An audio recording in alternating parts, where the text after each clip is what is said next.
The story begins in a garden, from where a voice can be heard admiring the surrounding beauty. The princess of the Firenze Empire, Ashtarte Firenze, did not even think that such a big garden existed, and it was so cool that she did not notice how time flew by. At that moment, a girl named Rowena came up. She asked the girl if she liked it here, to which Ashtart thanked her for bringing her here. Rowena smiled and said that she would ask Sir Ashen to let her come here again. The girl suddenly asked if she was sure that everything was fine, and she didn't want to get into trouble. At this moment, the imperial palace maid leaned over and addressed Her Highness and said that she had absolutely nothing to worry about. The girl, of course, understood that this garden was not for Princess Ashtarta, because this special garden, where, thanks to the magic of the prince, lilies bloom all year round, belongs to the Princess of Light. This means that they cannot harm the garden, because it is under the influence of magic. There is nothing wrong with visiting here sometimes. Ashtart admired the effect of magic, and yet she began to speak admiringly about how she would also like to be able to cast spells. Rowena asked in surprise why she needed it. The princess replied that if she could use magic, she would revive the vegetation outside the palace. And what's more, she would make sure that there was no dirt in the palace, that it was always clean, and in that case, her maid could rest more, because she would not have to clean so hard. Rowena at that moment even felt a little touched, because she was too kind. Rowena even laughed, saying that in that case, she wouldn't have to secretly help her with the cleaning. Ashtart said that it wasn't difficult for her, but the maid replied that she felt awkward.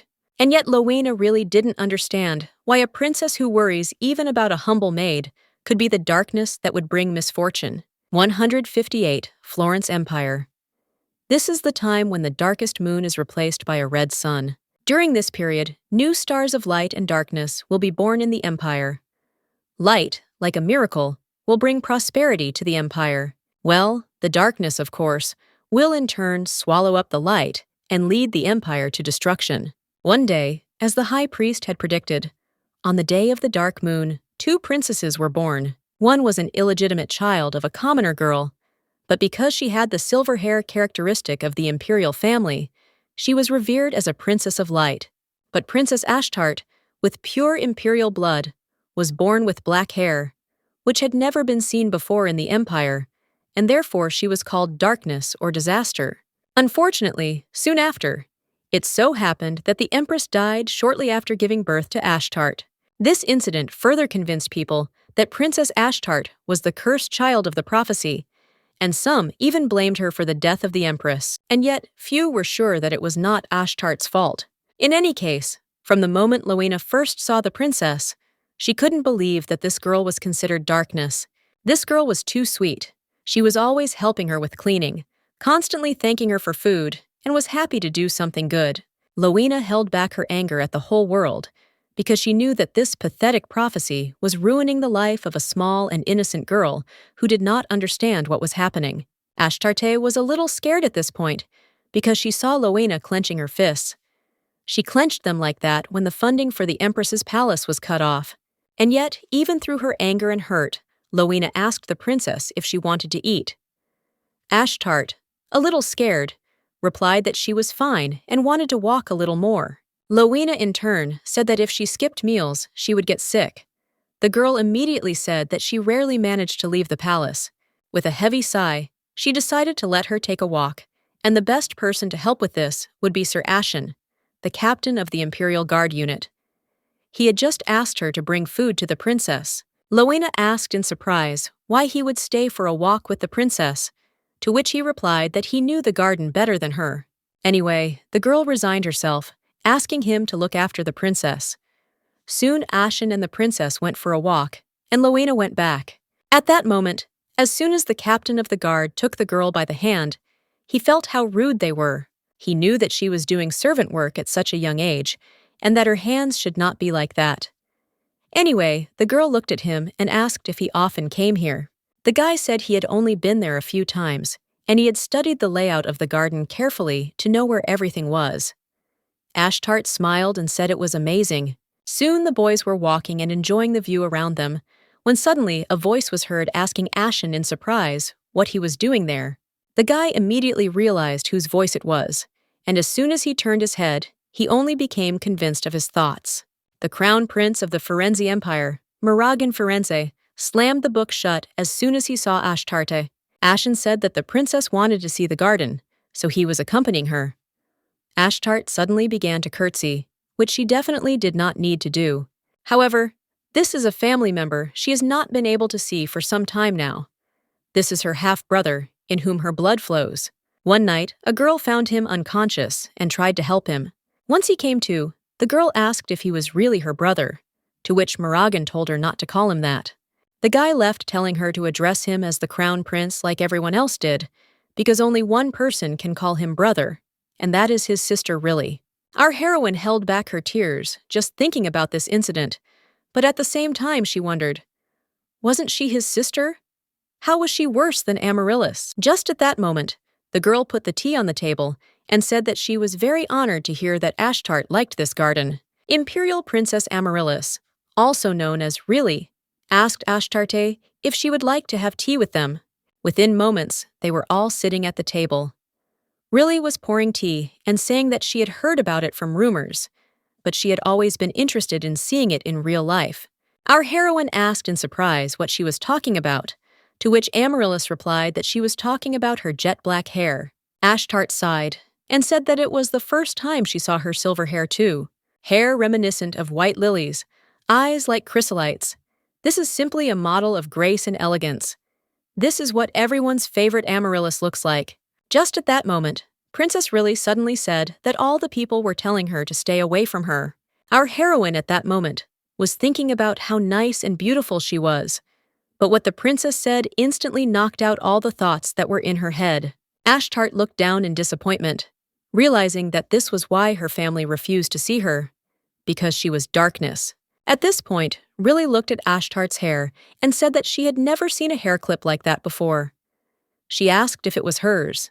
Our heroine smiled happily and said that Lowena, her maid, had given it to her. Riley looked slyly at her sister and said that it was quite cute, but nevertheless the hairpin was rather worn.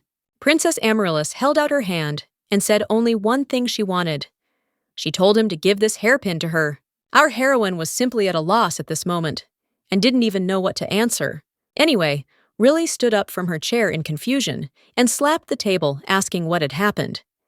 If anyone had heard Ashtart now, they would have thought she was trying to take it away. However, she repeated over and over again that it was just a small and cheap hair clip, so there was nothing wrong with lending it to her. Then, Amaryllis looked at her sister in surprise and asked if she really hated her that much. Watching what was happening, Sir Aishan was shocked, because he knew about this hairpin of Princess Ashtart. Returning back, he remembers how the girl, walking with him through the garden, asked in surprise if there were lilies of the valley here. Ashen asked again in surprise and said that they most likely weren't there. But the question was, does she really like these flowers? The girl nodded her head and said that according to rumors, lily of the valley means becoming happy no matter what. That's what Lowena told her when she gave her a lily of the valley hair clip for her birthday, and that's why she really likes these flowers. The captain of the guard smiled and said that Lowena was very wise. And yet, the pin was worn, and the princess never went anywhere without it. Ashen couldn't even imagine how dear this gift was to the princess. That's why, looking at her sister, the girl said that she would not give it to her. She apologized sincerely, but decided to point out that it was her thing, and she couldn't lend it. In the blink of an eye, Riley changed her demeanor, asking how Ashtart dared to tell her no. At that very second, she knocked down all the cutlery that was on the table, and all the cups flew in different directions. Amaryllis immediately attacked the princess and began to manually try to take the hairpin. However, Mirajan grabbed his sister's hand and said that he had had enough. Almost immediately, the girl pulled her hand away and stepped aside, starting to cry. The crown prince was not feeling very well, so he went to his sister and said that if she wanted this thing, he would simply find the same one. Amaryllis turned around in disbelief and told her brother that this was mean. Was he really acting like she was taking away this hairpin? Was she really that kind of person? And yet, the girl was very angry, because her brother had never spoken out against her before. Meanwhile, Sir Ashan ran up to the princess and asked if she was in pain, to which the girl replied that she was fine. Mirajan's voice was heard from behind, guiltily saying that he had not meant it. And still another cup flew to the ground. Amaryllis cried and screamed. She asked why they were doing this and what other people would think of her. Muragan asked his sister to calm down, but the girl jumped up and sharply told him that she hated him and everyone else, so she was leaving.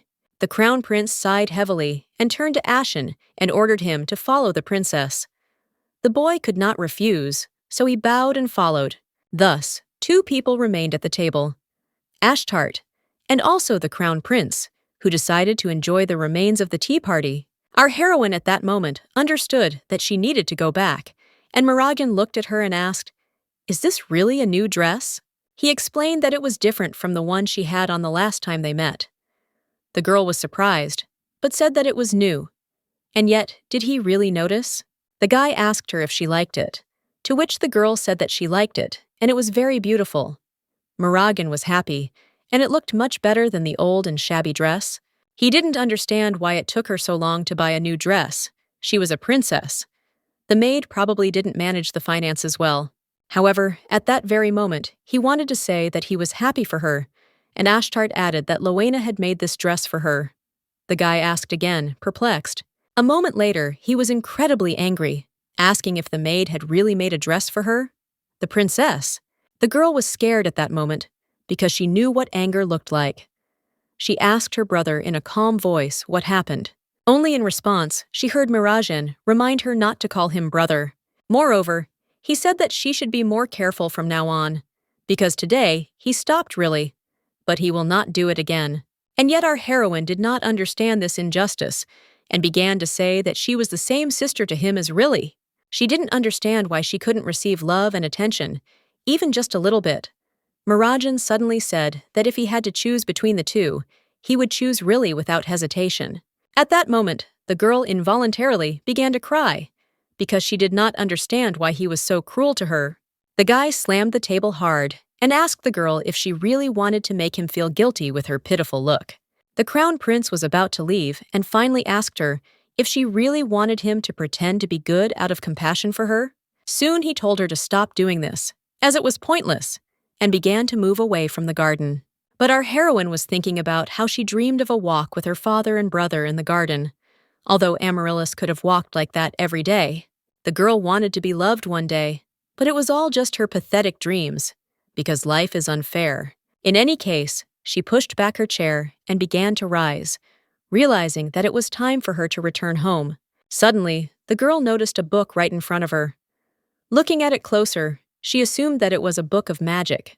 There are not many people in the Empire who use magic, but the princes are usually skilled in magic, especially Muragan, who is considered a genius of the generation. The girl opened the book and began to try to make out something, but this book was full of letters that she had never seen before. It immediately became clear that to use magic, you need to know many languages. Not everyone is able to learn them, so magic is considered a symbol of power and greatness of the Empire. The girl continued to run her eyes over the book, realizing that she had never seen this language before. But judging from the pictures, she assumed that she had stumbled upon disappearance magic. To her surprise, she still realized that she could read it, which made her realize that she could read magic. She immediately began to turn the pages, realizing that she wanted to read everything. On many pages, there were notes that apparently belonged to Muragan, which meant that the brother noted the topics that he understood. Those that he found confusing were also marked, as were topics with which he had problems. Ashtart suddenly thought, if she could help her brother, would he take care of her a little better? The girl immediately decided for herself that this could be her key to a happy future. Soon she came across some interesting magic that determined destiny. The girl cast a spell, Disemsonia. At that very moment, the world around her became distorted and took on negative colors. At the same moment, the action takes us to another place. Presumably, it was someone's office. Ashtart slowly began to open her eyes, and fortunately, everything was fine with her.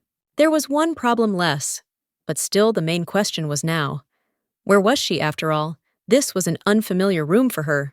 Ashtart began to analyze what had happened and realized that she had heard a strange sound and suddenly found herself here. Could it be because she had read out loud? At that moment, the girl looked around the room and to her horror noticed that there was someone else there. She immediately screamed and asked in confusion who was there. Instantly, the sound of chains was heard, spreading throughout the room, followed by a voice saying that it was too late for guests. Could it be an intruder? Our heroine was shocked as soon as she saw all these chains. This man lives here, but he is in shackles. Is he really a criminal? Anyway, the guy showed his face and said that he would give her a chance. If she left here right now, he would not destroy her. The girl immediately grabbed the book and began to pronounce the same spell.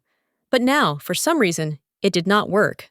Although she pronounced it correctly, the guy standing behind turned to the stranger in surprise and asked what kind of magic it was. Ashtart said in a confused voice that the book said that this spell would help you find your destiny and purpose. At that moment, the guy smiled, because what the girl said was quite funny. Looking at her, he asked if they had already come up with a new type of pickup line. Ashtart was shocked. She immediately began to nervously say that she had not tried to do anything like that, and that he had misunderstood her, because this was ordinary magic. The mysterious young man named Abelion sighed heavily and said that he was even a little sorry. Our heroine was incredibly angry with him, because he seems to be the type of person who likes to joke. And yet, she looked at him, realizing that initially he had seemed more frightening to her. After all, his first words were that if she left here right now, he would spare her. Now he looked at the girl's hairpin in surprise and asked if it was really lilies of the valley. Ashtart nodded, and he said that it suited her very well. She continued to look at him closely, suggesting that he was not as bad as he seemed. Abelion laughed in surprise and asked what she was looking at. Was there something on his face? Ashtart started to say that everything was fine, and in that case the guy asked her to stop looking at him so suspiciously. Coming closer to her, he said that she would do better to tell him her name. And what's more, she said that he was her destiny. There is a legend about an ancient goddess named Ashtart.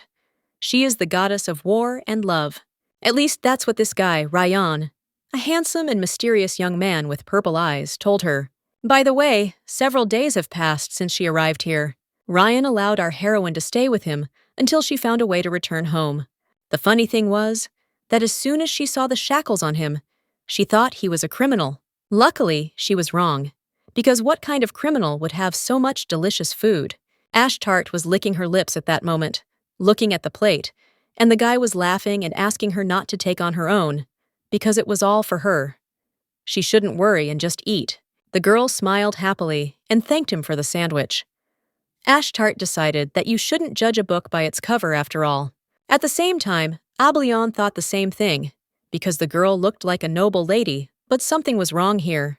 Our heroine was eating at the time, and she was interested in one question. Who cooks all this delicious food? The guy remembered how a few days ago the girl was afraid to eat, because she said that she could last almost a week on water alone. She called it her talent. He certainly said it was not something to brag about, but at the moment he did not understand what it was or why. In any case, he knew that this would bother him for the near future. Nevertheless, Ashtart approached him. The girl asked him if he had really been here alone all this time. How was he coping? The guy thought for a moment and said that he was not actually alone. Ashtart then assumed that he lived with his family, but this topic was certainly not one that Abelion wanted to talk about, because there were reasons for that. The guy smiled slyly and told the girl in response to her question that this was not entirely true. Anyway, he asked Ashtart a counter-question. He asked if she had a family. At that moment, our heroine only sighed heavily, because she herself did not know the answer to this question. She never saw her father as a child, and when it comes to family, she certainly doesn't think of her brother or father. The first person who comes to her mind is Loena, who has always been by her side, and she hoped that she would be able to see her soon. In any case, the action takes us to the evening. Ashtart at this point began to joyfully call Rion and run to him. The girl ran with a book in her hands and asked him to look at it, because it said that this spell could teleport him anywhere. The guy, of course, said it was cool, but he was wondering why she was showing it to him. The girl looked down in embarrassment and said that she wanted to share something interesting. Ryan, for some reason, also became sad and only told the girl to go and read on. It was quite curious, because he already knew that this girl, named after an ancient goddess with jet black hair, which he had never seen before. He was surprised that she was quite talented in magic, and Ashtarte had already cast over 500 spells in the few days she had spent here. Just at that moment, the girl cast another spell. Agriat! Instantly, streams of wind began to spread around her. Ryan was very surprised, because he immediately realized that it was wind magic, which was pretty good. But as soon as the airflow passed, to his horror, he noticed an unpleasant picture, because at that moment, a book was about to fall on the girl.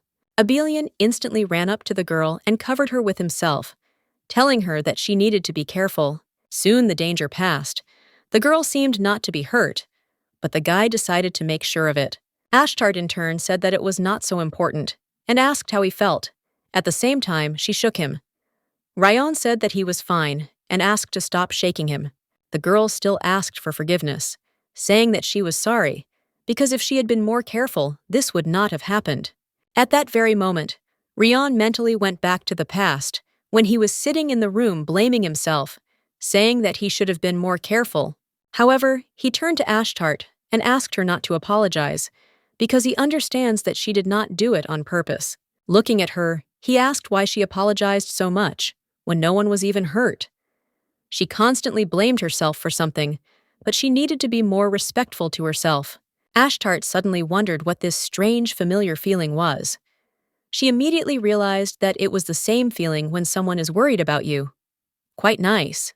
For example, Lowena took care of her. She told the princess that her hands were all scratched, that she needed to take better care of her health. The maid was puzzled that she always treated herself so disdainfully. And anyway, she knew that Lowena was not angry, but wanted to cry when she said all this. Ashtart realized that the maid sometimes scolded her like that too.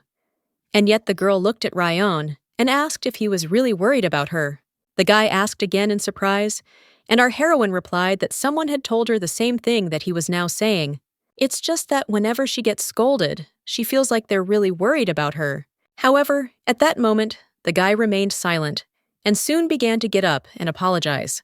He explained that when he looked at her, he remembered someone he used to know. Ashtart was surprised that she looked like someone he knew. Ryan, at that moment, turned to the girl again. He asked her in surprise if it was time for her to stop using magic, and no doubt these words surprised the girl. The guy reminded her that this was already about his 50th attempt. Ashtart really realized this. She promised Ryan that she would use magic a maximum of 5 to 10 times a day. The action takes us back 3 days. The girl was talking about how sorry she was. Abelian, at that moment, asked in confusion what she was talking about, and the girl replied that she did not know how to return. She soon decided that she shouldn't have opened the book, because it was stupid to hope that she could help her brother. At that moment, the guy clapped his hands and asked her not to think anymore in the middle of a conversation, because it was not good. He offered her an alternative, namely to try other spells. The book should definitely describe other magic related to movement. The girl hugged the book to herself and said that, of course, she didn't know if she would succeed, but she would definitely try. After some time, the guy told her that they had found out 4 things. First, she could use magic, and it was not an accident. The second thing he realized was that there must be a spell in the book that would help her get home. The third thing she needs is mana to use magic, but she currently has very little of it. And the fourth is that she can read any ancient language. Ashtart asked again in surprise at that moment. Ryan was surprised that the girl did not know about it. By the way, the language of magic comes from ancient languages, and there are 3 ancient languages: Rotsek, Sensiberian, and Wayrak. Knowing even one language is enough to be considered a genius. If you understand 2 languages, then you are a hero, but knowing all 3 is considered a blessing. And yet, it is also regarded as a power that can destroy everything. Ryan thought that the girl never realized her own giftedness. And still, in his opinion, the girl was considered a dangerous child, but she was too naive. He was interested in what awaited her in the future. The guy suddenly said that it was like she was using magic for the first time, so he asked her to let him give her some advice. And by the way, it was necessary to keep it a secret from others. Ashtart was surprised that she couldn't even tell Mirajan about this, so she asked why the conditions were like that. Abelian answered her question, saying that it would be best for her own safety. He explained that great power can make people envious of it, or even fear it. However, the action returns to real time. Ashtart told Ryan that she felt fine, so she asked to try again. Only Abelian replied that she couldn't do that. In any case, he decided to put the book in a safe place. He placed her on the very top and said that she would do well to rest and restore her mana. Ashtart wondered at this point. If she cast the spells only 5 or 10 times a day, would she be able to return home? Soon the action moves to the evening. Suddenly, a ladder leans against the shelf. Obviously, the reason for this was a girl who decided to secretly get the book. The girl had almost reached the book, but she still lacked a little distance. Eventually, she slipped off the step and fell down with a loud scream. After some time, there were medicines on the tray, and Rion said that the girl was lucky that she was not seriously injured. While he was treating the wounds, the girl told him that she was fine and could do everything herself. However, the boy continued to help the girl and suddenly apologized, assuming that the chains were scaring her. Ashtart replied that she was scared when she first saw them, but she was no longer afraid of them. These words definitely surprised Abelian. The girl looked into his eyes and said that he was kind, so she was not afraid of him, and she only twitched now because the chains were cold. The guy soon smiled involuntarily. In any case, in a few moments, everything was over, and he finished helping her. However, at that moment, Ryan told the girl that she had said Loena while falling. Ashtart asked in confusion if he had really heard that. The guy laughed and said that he heard it, and that it was a bit weird. In turn, Ashtart replied that this was a person she had known since childhood. She didn't have a mother, but Loena replaced her and her entire family. In the palace, no one even wanted to approach her, let alone care for her. No one talked to her, and she was very lonely. But when she was 3 years old, everything changed. Their first meeting took place. Loena said that she would serve her from that day on. Ashtart was very happy about this. She greeted her new friend and said that she hoped they would get along. Loena smiled and told the princess that she was very nice. However, the Empress's palace became more and more abandoned. The servants did not want to be in the same place with the Princess of Darkness. One day, one of the maids asked Luna if she would really stay to work there, to which the girl said a confident yes. The maid, perplexed, asked her partner if everything was okay with her and if she had hit her head. After all, everyone else had already left to serve Princess Amaryllis, and the only reason she and Kate were still here was because they were overstaffed. Loena asked in confusion what was wrong. The girl suddenly said that she probably didn't know, because she came from the village, but the local princess was destined to become a star of darkness. The girl said that the little princess would destroy the entire Florence Empire. At that moment, a rag flew at her. Loena came closer in confusion and asked who said that. Who is spreading the rumor that Her Highness is the Star of Darkness? The girl told her pathetic companion that even His Majesty had said nothing about this prophecy. In any case, she asked Marianne to be careful. Twirling her finger around her neck, she said that one wrong word, and she could lose her head for insulting the members of the imperial family. Marianne decided that this girl was crazy and said that they would leave this place within a year anyway, but Loena would regret not listening to her. Ashtart at that moment watched the maid, who asked in bewilderment how people dared to speak like that about a sweet and innocent child. Our heroine was a little shocked, because this was the first time someone took her side. She felt gratitude and curiosity towards Loena, and yet, after everything the maid had done for her, she had become a very dear person to her. The girl said with a smile on her face that even when everyone left, Loena stayed and took care of her to this day, and she is truly grateful to her. Ashtart assumed that she was very worried about her, so she needed to return as soon as possible. As soon as the guy finished listening to the princess's story, he only sighed heavily, understanding the whole situation. With great difficulty, after some time, the guy was able to put the girl to bed. In turn, he sat at the table, realizing that one very close person was waiting for Ashtart, and although it was strange, it began to worry him. He realized that he had never seen anyone think so warmly of another person before. Either way, it hasn't been that long since they met, but he wonders if she will remember him as fondly when she gets home. At that moment, Abelian heard a rustling sound and instantly raised his head. The guy asked what he wanted to tell him. The stranger said nothing, but Rion continued to insist on talking since he had come. The boy asked the young gentleman how long he would keep this lady. Abelian, perplexed, asked since when he had become interested in their guests. The assistant wanted to say something else, but Abelian stopped him and told him to tell the chef to make strawberry sandwiches in the morning. The guy sighed heavily and said that he would listen to the young master. Rayon stood by the window and once again reminded that he was no longer the young master. Turning his head, he looked at his assistant with a wild look and asked him not to forget this. Before leaving, the guy said that he would keep this in mind.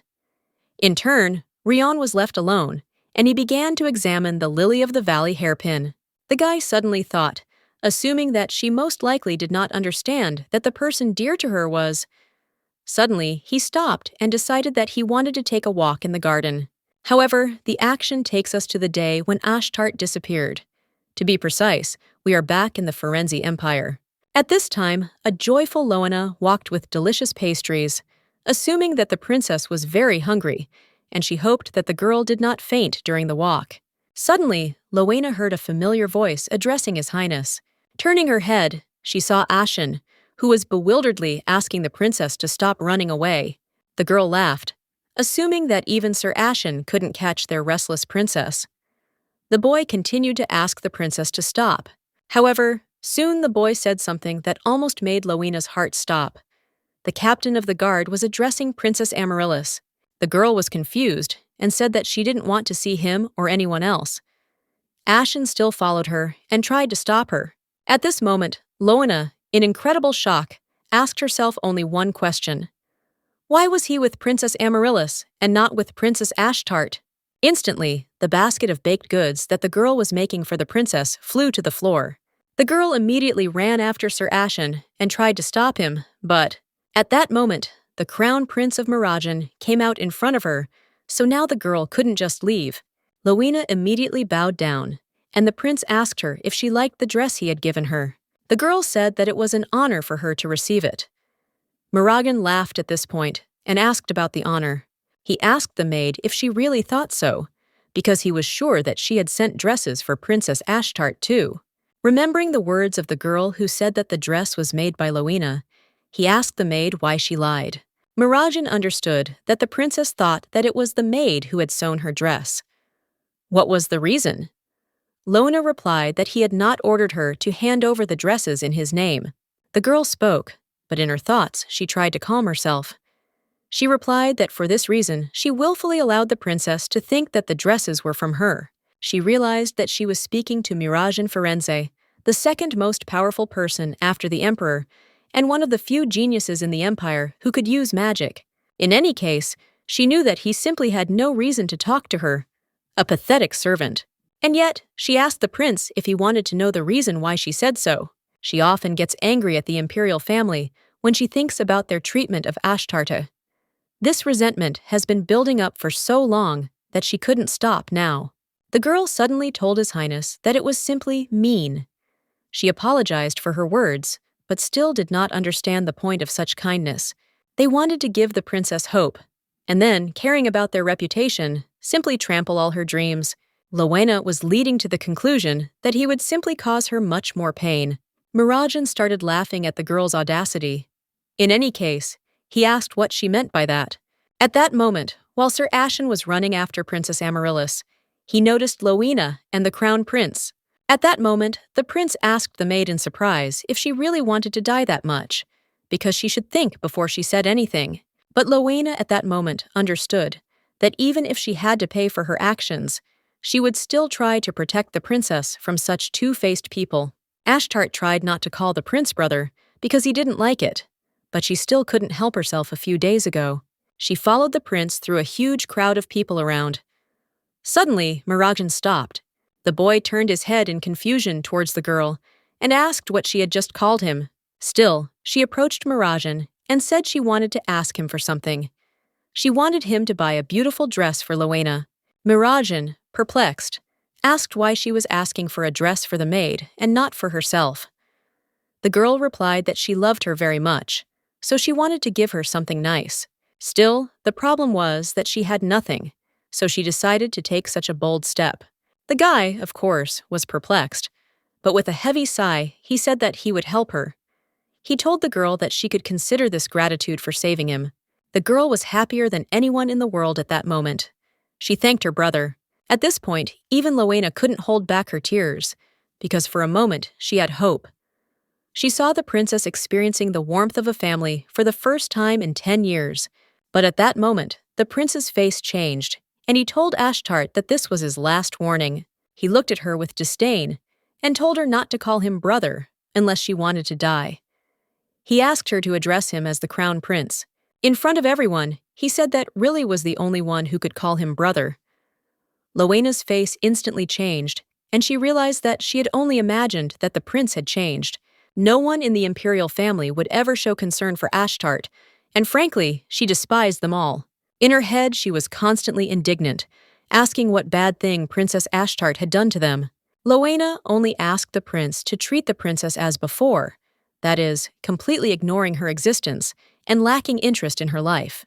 She begged him not to give Ashtart hope, so that later it would hurt even more. Muragan laughed at that moment, because the maid, instead of apologizing, decided to start giving advice. Raising his head, he shouted, telling the girl that she had gone too far. So, there are only 2 princes of the Firenze Empire, Muragan and Noah. But even such people had one limitation. Based on the prophecy of the high priest Horiom, it contained a terrible prediction. The man asked not to blindly believe the prophecy, but still one thing had to be observed. It was necessary to stay away from the palace where the Princess of Darkness was born.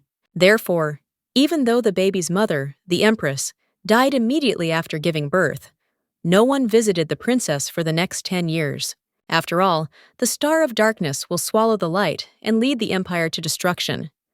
Naturally, many people were sure that Amaryllis was the light. Of course, Prince Muragan was no exception to the rule until recently. Sitting at the table, the guy was writing something, but thoughts about Ashtarta, who looked at him so sweetly and thanked him, were flying through his head. Because he sat and thought about one thing for too long, he even managed to spill the ink. At that moment, a guy approached him and said that Muragan seemed to be in a bad mood today. Looking at Noah, the guy said that it was nonsense. In fact, in front of him stood his brother, the second prince of the Firenze Empire. Muragan looked at him and said that he was back early. Anyway, he was wondering how things were going. Noah said that he was keeping an eye on him, but he was surprisingly cautious. Still, if it was the one who injured Muragan, it was expected that he would go into hiding. That very evening, when our heroine found her brother, he was lying in his own pool of blood. Just remembering that night, a whole bunch of goosebumps ran through Muragan's body. Soon a maid knocked on the door and told His Highness that all the dresses had been prepared according to the order for the maid of the Empress's palace. Noah was very surprised, so he looked at his brother and asked what dresses they were talking about. The maid asked the prince if he needed anything else, to which the boy simply asked to send the dresses to the Empress's palace. And yet, at that moment, he decided that he had forgotten almost the most important thing, so he asked the maid to stop. In turn, Noah was still surprised, because before, his brother had never hidden his orders from him. Muragan told the maid to prepare more dresses for the princess. The girl asked in surprise, and the prince asked in bewilderment if she hadn't heard him. He slammed the table and repeated his order, saying that he had ordered dresses to be prepared for Princess Ashtart. Noah, perplexed, asked his brothers what he was doing and why he was giving Ashtarte dresses, to which Muragan replied that he had his reasons and that it would never happen again. In any case, Leona at that moment realized that she had acted very stupidly. Looking at the prince, she immediately assumed that she would be hanged for disrespect, and then the princess would be left alone. However, the prince said that he would pretend that he had not heard anything, but next time she would lose her head for something like that.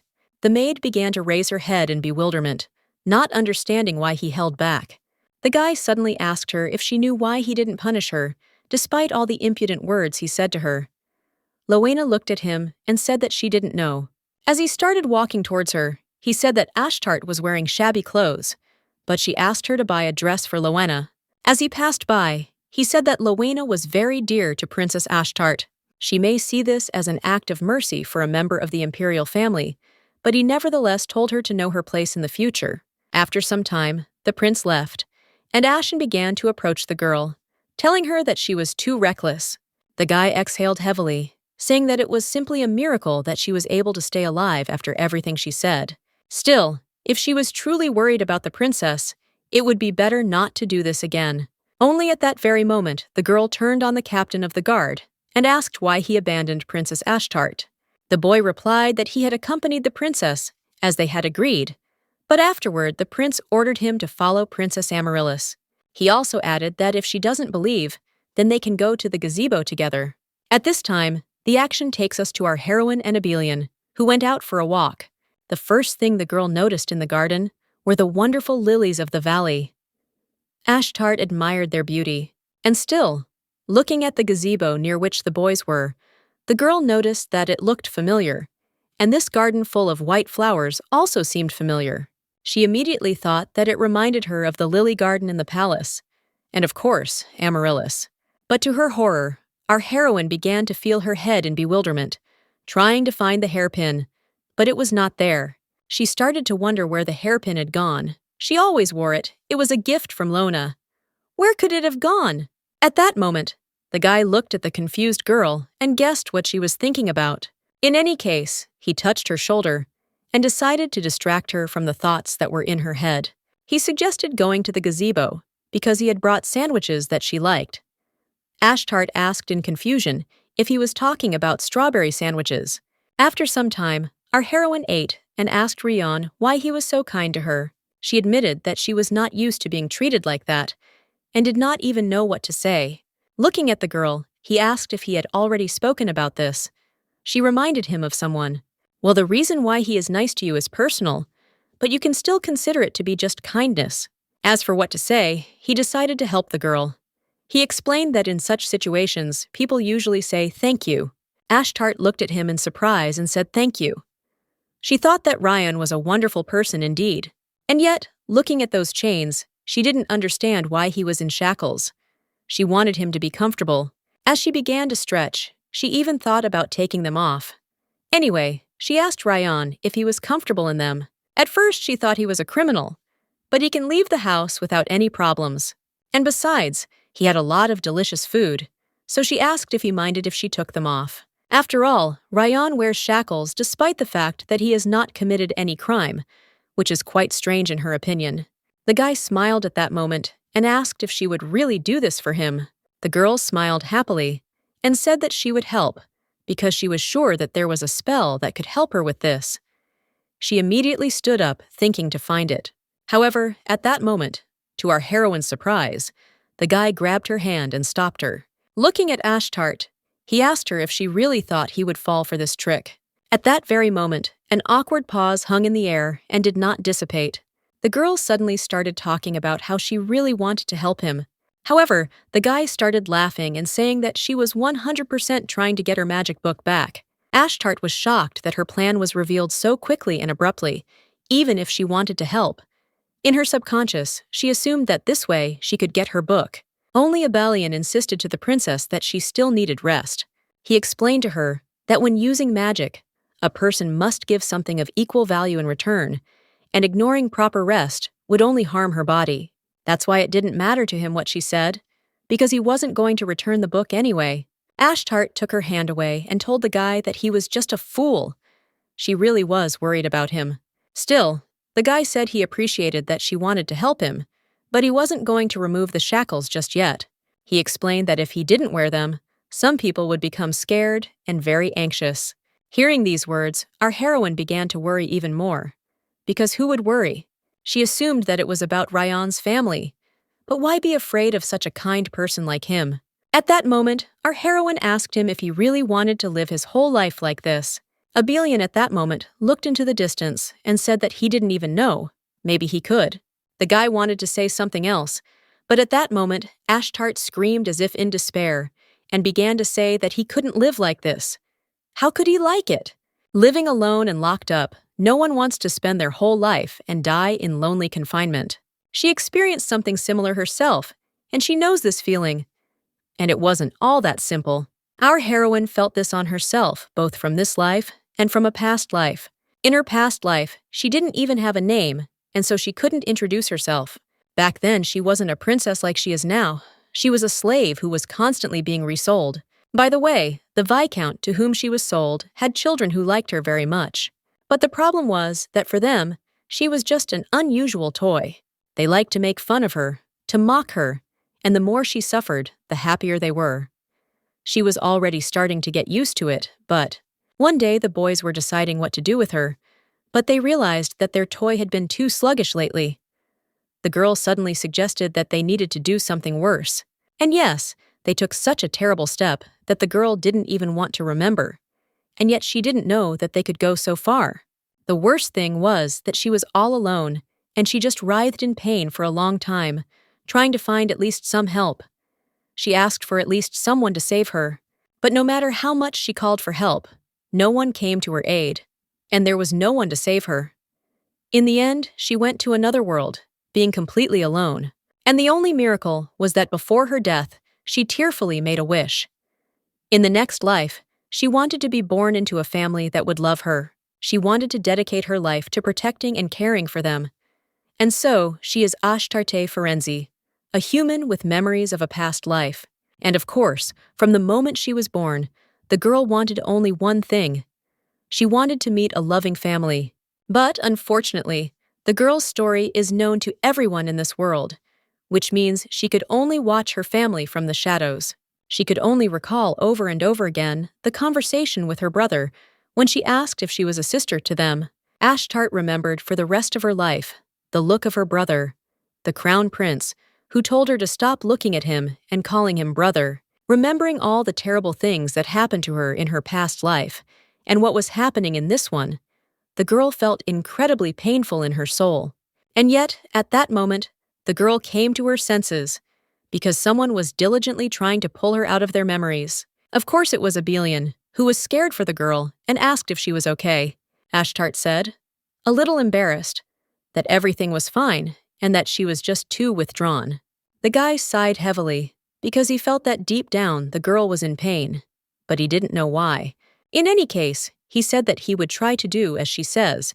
He will not live locked up, although he is not exactly in captivity, of course.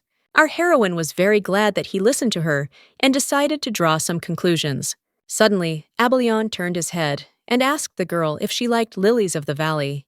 Our heroine asked him in surprise what he was talking about, and the guy at that moment continued to look at the flowers and said that his family liked them. The girl was a little surprised, because every time Rion talks about family, he has a very cold look and a sad smile. That's why Ashtart thought that he might be dreaming of family warmth, just like she was. Meanwhile, the action moves to Ashan, who sighed heavily and said that he could probably forget about rest. After the incident in the lily garden, troubles appeared in the palace again, and it was all because of one thing that Amaryllis said in front of the emperor.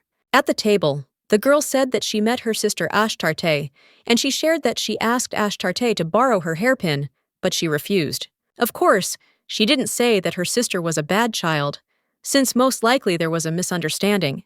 And yet the girl told her father that she wanted the same hair clip as Ashtart. And even better, soon the emperor sent men to find the most beautiful hairpin in the country, and rumors spread throughout the palace that Princess Ashtart hated Princess Amaryllis. All the people said that the prophecy was true. Ashen sighed heavily, wondering for a moment if Lowena and Ashtarte had returned safe and sound. And yet, raising his head, the boy thought that it was very cool, that at least here it was quite quiet. He supposed that it was because there was no person who broke in here every day. It was all about the maid Lona, who loved to run to him and complain about something. She always came and complained about the palace. It even got to the point that she was nicknamed a walking disaster. And yet, the guy sighed, opening the door, and thought that it was even good that today he could be calm. But as soon as he opened the door, he came face to face with a frightened Lona. The guy, perplexed, began to ask what had happened again, but the girl interrupted him and began to beg him for help. The girl told him that she still could not find Princess Ashtarte. The guy's tone immediately changed, and what's more, he froze like a statue. At this time, the girl continued to scream, asking what they should do, because the princess was missing. Ashen asked again, in confusion, what had happened, to which the girl continued to ask him for help in a desperate voice. The guy took Lowena by the shoulders and asked her to calm down, saying that it would be better for her to tell what happened. He wanted to know exactly when the princess had disappeared, to which the maid began to say that she had done as he had told her. She went to the pavilion in the lily garden and was just horrified by what had happened there. She wasn't there anyway, so she returned to the Empress's palace in hope. Ashen thought, assuming that the girl had been missing since then. But if only he could escort her back. He immediately began to feel guilty about what had happened, because hadn't he promised to help her? From the day Her Highness appeared here, one day, Rowena, as usual, burst into the palace, addressing Sir Ashen, saying that this was too much. The girl asked in bewilderment what the guards were doing, while the intruder had entered the Empress's palace. Ashtart at this moment just looked at Rowena and worried that she was so angry. However, the people in the palace were frightened at that moment, because they saw a star of darkness in front of them. They began to whisper in bewilderment, realizing that the girl's hair was really black, and they were even afraid to look at her. And yet, the captain of the guard immediately ordered everyone to shut up. He bowed down and, turning to the princess, asked what brought her to this wretched place. As a knight, he should have been extremely polite in front of the imperial family, even if this girl was the Princess of Darkness. In any case, Ashtart began to talk about everything in bewilderment. The girl said that she was just following Rowena and ended up here, and still, she apologized for interrupting their training. Rowena said that she didn't need to apologize, because it was all because the knights weren't doing their job well. Ashen was confused about how the maid was getting on his nerves. In any case, she said that the intruder the princess saw was wounded and could not get far. The guy asked in surprise if she had really seen him herself. He immediately asked if he had a hood on or if he was covering his face with something, and yet she shook her head, saying only what she remembered, that he had silver hair and was very handsome. As Ashen began to analyze what was said, he assumed that the princess was meeting the crown prince of Miragen for the first time. After some time, he told the prince everything, and he asked in bewilderment if he really wanted to say that he was that person. Ashen bowed down and began to apologize. But still, from the day they met, everything began to change. In any case, he looked at Ashtart and said that he should say thank you for the help he had given. As far as he knew, she had stopped the bleeding, and he supposed he should also thank him for covering him with some torn things. He said that he had originally intended to convey his thanks through Sir Ashen, but since they had met again, he wanted to know what she wanted, and he would give it to her. Our heroine approached him and asked if she could have the dress. A very beautiful dress. Ashen was very surprised that the girl asked for a simple dress for saving the life of the crown prince. The guy folded his hands and accepted the request, but still, he couldn't repay her for saving him with just one dress. He added that he would send several models in her size. Could it really be that a simple dress was the cause of everything? At that moment, our heroine began to call her brother, who was about to leave. The girl ran towards him, while Sir Ashen thought that most likely it was not about the dress at all. The guy at that moment turned around in confusion, asking what she had just said, but Ashtart gestured for him to bend down.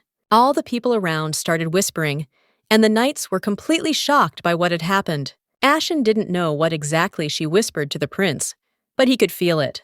The knight knew anyway that those who met the princess would change, even including the crown prince of Miragen. Well, if this can be called changes, then even Princess Amaryllis is changing. And yet, Princess Ashtart even made the steadfast maid cry from fear and worry. All the knight could do at that moment was hug the girl and try to help her calm down. He tried to bring her to her senses, asking how she was going to find the princess in such a state. Ashen told her that this was not like her at all, asking what happened to that fearless girl who argued with the crown prince himself.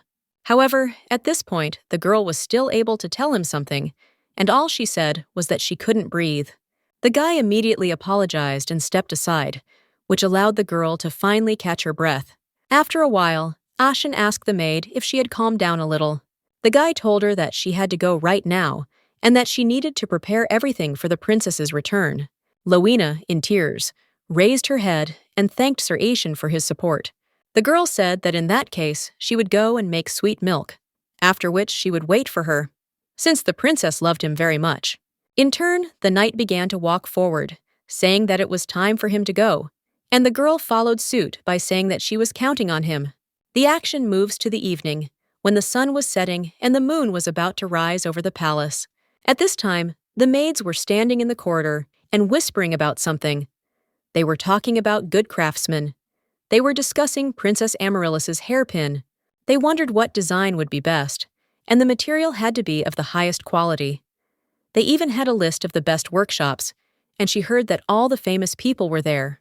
The maid at that moment told her partner that she had done a great job because they would be the first to prepare the hairpin, and, at that moment, the girl fell silent because she noticed that she was not alone. Prince Noah stood before them. The girls immediately wondered if the prince had heard their conversation, but the guy wasn't going to say anything and just walked past the girls.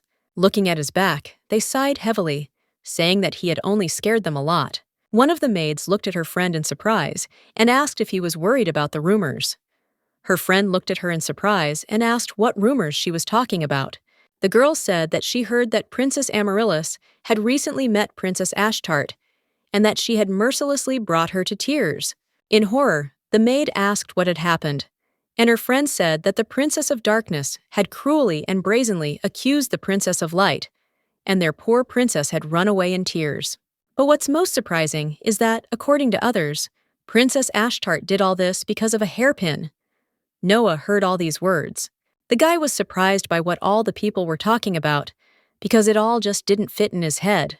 After a while, he got out to his favorite place. Lying on the roof, he thought that Ashtart did not look like a person capable of such a thing. And what's more, something amazing happened at this very place one day. He heard the maid addressing the princess. Looking down, the boy noticed Lowena telling the girl that she needed to go get food and that she should stay here. Ashtart asked in surprise why she could not go with her. The maid replied that she would go alone and return immediately. This turn of events, of course, did not make the girl very happy, but there was nothing else to do but wait. At that moment, the girl grabbed her hair and started screaming that her clothes were dirty and her hands were dirty too. She cried and asked herself, does everyone hate her because she is dirty? And yet, this child, whom he had never seen before, was called a princess. Noah somehow immediately understood who it was, by her black hair. Approaching the girl, he asked what she was doing. Already standing right in front of the girl, the guy asked her in surprise to remind him what her name was.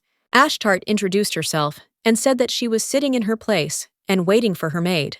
The guy looked around again in surprise and asked if she was just waiting here. The girl looked at him and said that everything was right. Noah, at that moment, only wondered what was so dangerous about this girl. Anyway, the guy threw a cloak over her and said that if she was going to sit here, she should at least take cover. The girl began to sheepishly say that it was very generous of him, but could she? Noah interrupted her at that moment and asked her to think of it as a duty of a family member. Anyway, the guy suggested that they meet again sometime. He was interested in learning more about her. By the way, it was funny to remember that the girl said that it was too generous for her. What kind of princess would she be then? The action moves to childhood. At that moment, the woman told the prince one thing that he had to remember. He must become the perfect emperor. The girl was ruthless and told Mirajan to be just as ruthless, to show no sympathy to anyone. His mother's words sounded like a terrible dream, especially when she called his name. Just at that moment, the guy jumped up in a cold sweat, happily realizing that it was just a dream. Soon he even laughed, asking why he had to have this particular nightmare. At that moment, he leaned back in his chair, repeating one name, Rosenia. She might have been a good empress, but she certainly wasn't a good mother. So, Rosenia Ferenzi, this is the mother who spanked her child to make him the perfect emperor. And yet, she soon died of her illness. Mirajan simply went with the flow and did not see much meaning in life.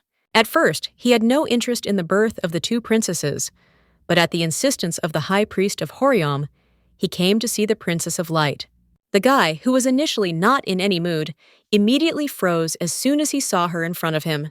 Before him was a pure-hearted, beautiful, and sweet girl named Amaryllis. The girl was too innocent. She loved to learn new things and was happy with nature. And yet, Mirajan absolutely did not believe in the prophecy, although he tried to be a good brother. He was always on her side and tried to bring a smile to Amaryllis's face. But still, he wanted to believe that this child was the light that all the people around him were talking about.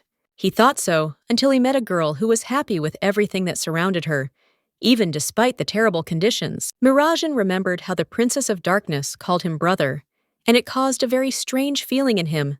He thought, or hoped, that this feeling would subside if he set boundaries with her, but, sitting in his office alone with his thoughts, he only wondered what this strange feeling was.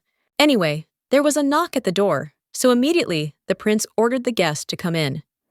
On the threshold was a worried Sir Aishan. With a heavy sigh, the prince said that he was not in the mood right now, so he asked the guy to leave. But he said something that shocked him. Ashen interrupted His Majesty and said that Princess Ashtart had disappeared without a trace. The prince, perplexed, asked how this was possible, and also asked when she had last been seen. The guy apologized, saying that he didn't know exactly when or how it happened. However, all he knew was that from the maid's words, the girl simply did not return from a walk in the lily garden.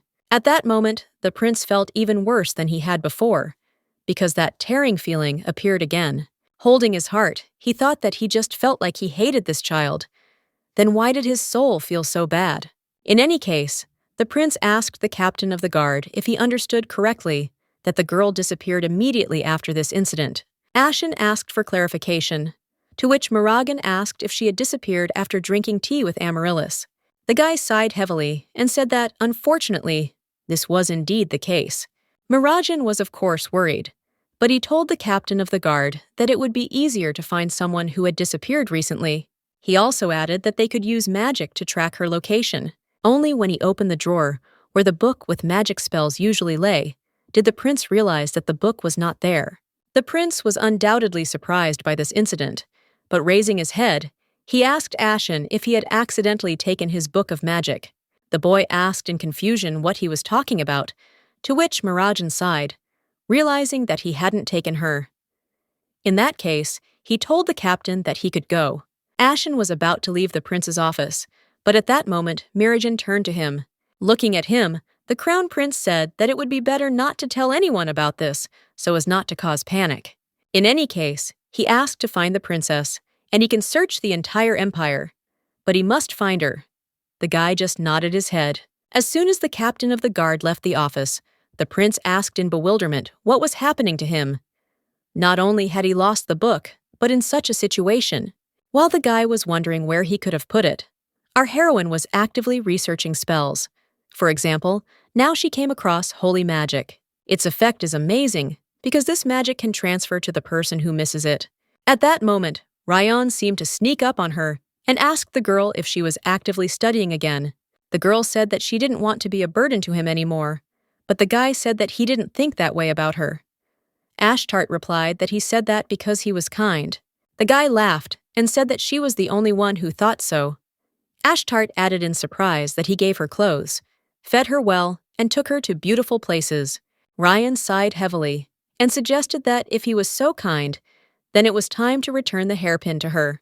Just as the boy was about to hand over the hairpin, the girl said that she had found a spell that would help her return back. Smiling, Ashtart asked him not to worry, because this time everything would work out. At that moment, Abelion simply froze, because he didn't expect her to do everything so quickly. And yet she was amazing from their first meeting, but she never ceases to amaze him. Ryan suddenly asked if this magic would really transport her to someone who missed her. He didn't expect that such a thing was included in Sensiberian magic at all. The girl asked in surprise what similar meant. The guy laughed at that moment and said that it was just thinking out loud. However, the holy language of Sensiberian is the language of auxiliary magic used in the temple. This is magic that can create force fields, blessings, or healing. The guy didn't understand what use magic was that teleported to someone who missed you, and what's more, if no one needed him, he assumed that this magic was for the truly lucky ones. However, at that moment, the girl began to pronounce the name. Ryan realized that if she used that spell, it only meant that someone missed her, and our heroine knew only one such person in her memory, and it was undoubtedly Leona. It was this girl who protected the princess from all troubles, and was able to speak to her for the first time with a smile on her face. At this moment, Ryan was seriously scared, because he wondered, what if the girl could really come back now? Soon a magical portal began to open, in which Leona was indeed visible. The girl began to scream with tears in her eyes, and asked the maid if she could hear her. In any case, she started running forward, telling the girl that she was already running towards her. But at that moment, something unexpected happened, because Ryan suddenly screamed and asked Ashtart to stop. The girl continued to run, and the guy said something, trying to protect her. Soon, our heroine was as close as possible to that, and it seemed that Ashtart and Leona would finally meet soon. However, at that very moment, Ryan ran up to her and simply grabbed her, not giving her the opportunity to even move. The girl looked at Ryan in bewilderment and began to ask what he was doing, because Leona was sitting there. The guy, in turn, continued to hold her and apologize, because he couldn't let her go. It was impossible. Ashtart still didn't understand what was happening, but at that moment, she clearly felt the magic dissipating. A few moments later, the magical portal began to close right in front of the girl's face, who was screaming and asking to be let in. Ryan told the girl that it was dangerous for her, because it was a spell. It was unsuccessful, according to him. He sighed heavily and said that he thought she should go back into the building and rest. The girl, in turn, continued to scream in bewilderment and say that she almost succeeded. Our heroine began to cast the spell again, because she was sure that this time she would succeed. Soon the image of her favorite maid began to appear before the girl, which meant that she had succeeded. Abelian nevertheless continued to ask her to stop, because she was making a mistake. In turn, our heroine began to reach out to Leona, thinking that she would soon be home. However, within a moment, her hopes were shattered. A loud and shocked scream was heard a few seconds later. Suddenly, the girl became lost in what was happening around her. For some reason, everything became dark, and her head felt like it was about to explode. A moment later, the girl simply fell down, continuing to repeat her maid's name. The guy grabbed her and started asking if she was okay. The girl's body seemed so heavy for some reason, and yet at the end, she said that she hoped that this time everything would work out for her. Sighing heavily, with the last of her strength, she said that she needed to go home. Ryan hugged the girl and said that he knew it. Then he apologized for disturbing her. By the way, he knew that if a third party intentionally breaks the spell, the magician will experience a strong backlash. Even though he knew all this, according to her, it was said that this spell would help her find her destiny. Taking her in his arms, he continued to ask for forgiveness, even from the unconscious Ashtart, saying that he knew it was selfish, but he was not ready to let her go. At that moment, the boy turned to the man standing behind the tree and asked if he would say that. Would he believe that he would not harm this child? Behind the tree stood the captain of his knightly army, whose name was Kylos Enkavan. Kylos knelt down and asked for forgiveness from his lordship, as he had only come to check out the situation, as he had felt a strange flow of magic. Abelian asked the captain of the knightly army if he had eavesdropped on the conversation, to which the boy replied that the lady was not from their country. He himself was sure that Abelian knew about this, so she couldn't stay here forever. He was worried. Ryan laughed at this point, asking who he was worried about, him or the girl. Was he afraid that he would fall into a mad rage again? Turning around, the guy laughed, saying that this would be very useful for the Elferman killer. And yet Kylos spoke of his bewilderment about this young lady, because several strange incidents had happened. She was dressed in the clothes of a noble lady, but said that she would sleep in the very corner because she was comfortable there. Ryan even said that the girl thinks that the ability to fast is her special talent. It was clear that this lady was completely incapable of responding to kindness. He thought that maybe she was being bullied because of some unusual power she possessed, and yet he continued to see a little of himself in her. At that moment, Kylos could not hold back his tears. Meanwhile, the action takes us to Leona, who all this time was trying to wait for the princess, but fell asleep at the table. Suddenly, she dreamed of something amazing, how some very familiar voice was calling her. At that very moment, her eyes opened, and she wondered whose voice it could be.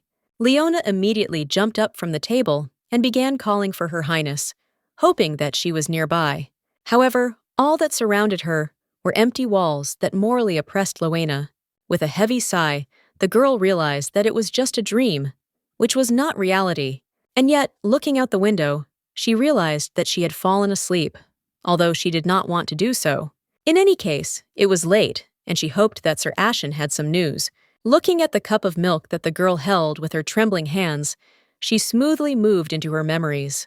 She once asked if the princess needed help, to which Ashtart replied that she could easily handle it herself. Luana laughed and said that she was sure that the princess still had a hard time doing things, and yet she was so stubborn.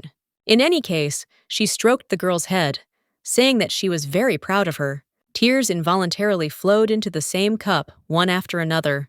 The girl hit the table, realizing that if she had known all this, had known how everything would be, she would have protected the princess like the apple of her eye. How could she not feel that something had happened to her? She asked herself this question as she slammed the table over and over again, blaming herself for letting it go to waste. She continued to cry, talking about how she had promised that man that she would protect the princess. Fortunately, the girl eventually decided to come to her senses, so when she started breathing, she calmed down. And what's more, right at that moment, someone knocked on the door, which gave rise to faith in something good. The girl raised her head in bewilderment, not understanding who could have come so late. However, as soon as she suggested that it might be the princess, Luana jumped up from the table. She assumed that the girl could have simply gotten lost and wandered for a long time in an unfamiliar place. With these thoughts, the girl approached the door, and as soon as she opened it, she decided to greet the princess. But she was in for a disappointment, because it was not she who stood before her, but Sir Aishan. The girl began to ask if he had found her, if there was any news about the princess. She did not believe that there was nothing at all. However, the guy sighed heavily and confessed who had actually come to her. At this moment, the crown prince emerged from the bushes and said that there was something about the princess that he wanted to ask Luana personally. The girl's face instantly changed, and she asked His Highness what brought him here. Moreover, she was more surprised by what the high priest told him, because he ordered not to enter the empress's palace. Mirajan himself remembered exactly how the high priest addressed him, saying all these words. At that moment, the door began to close, but Mirajan grabbed it and began to speak.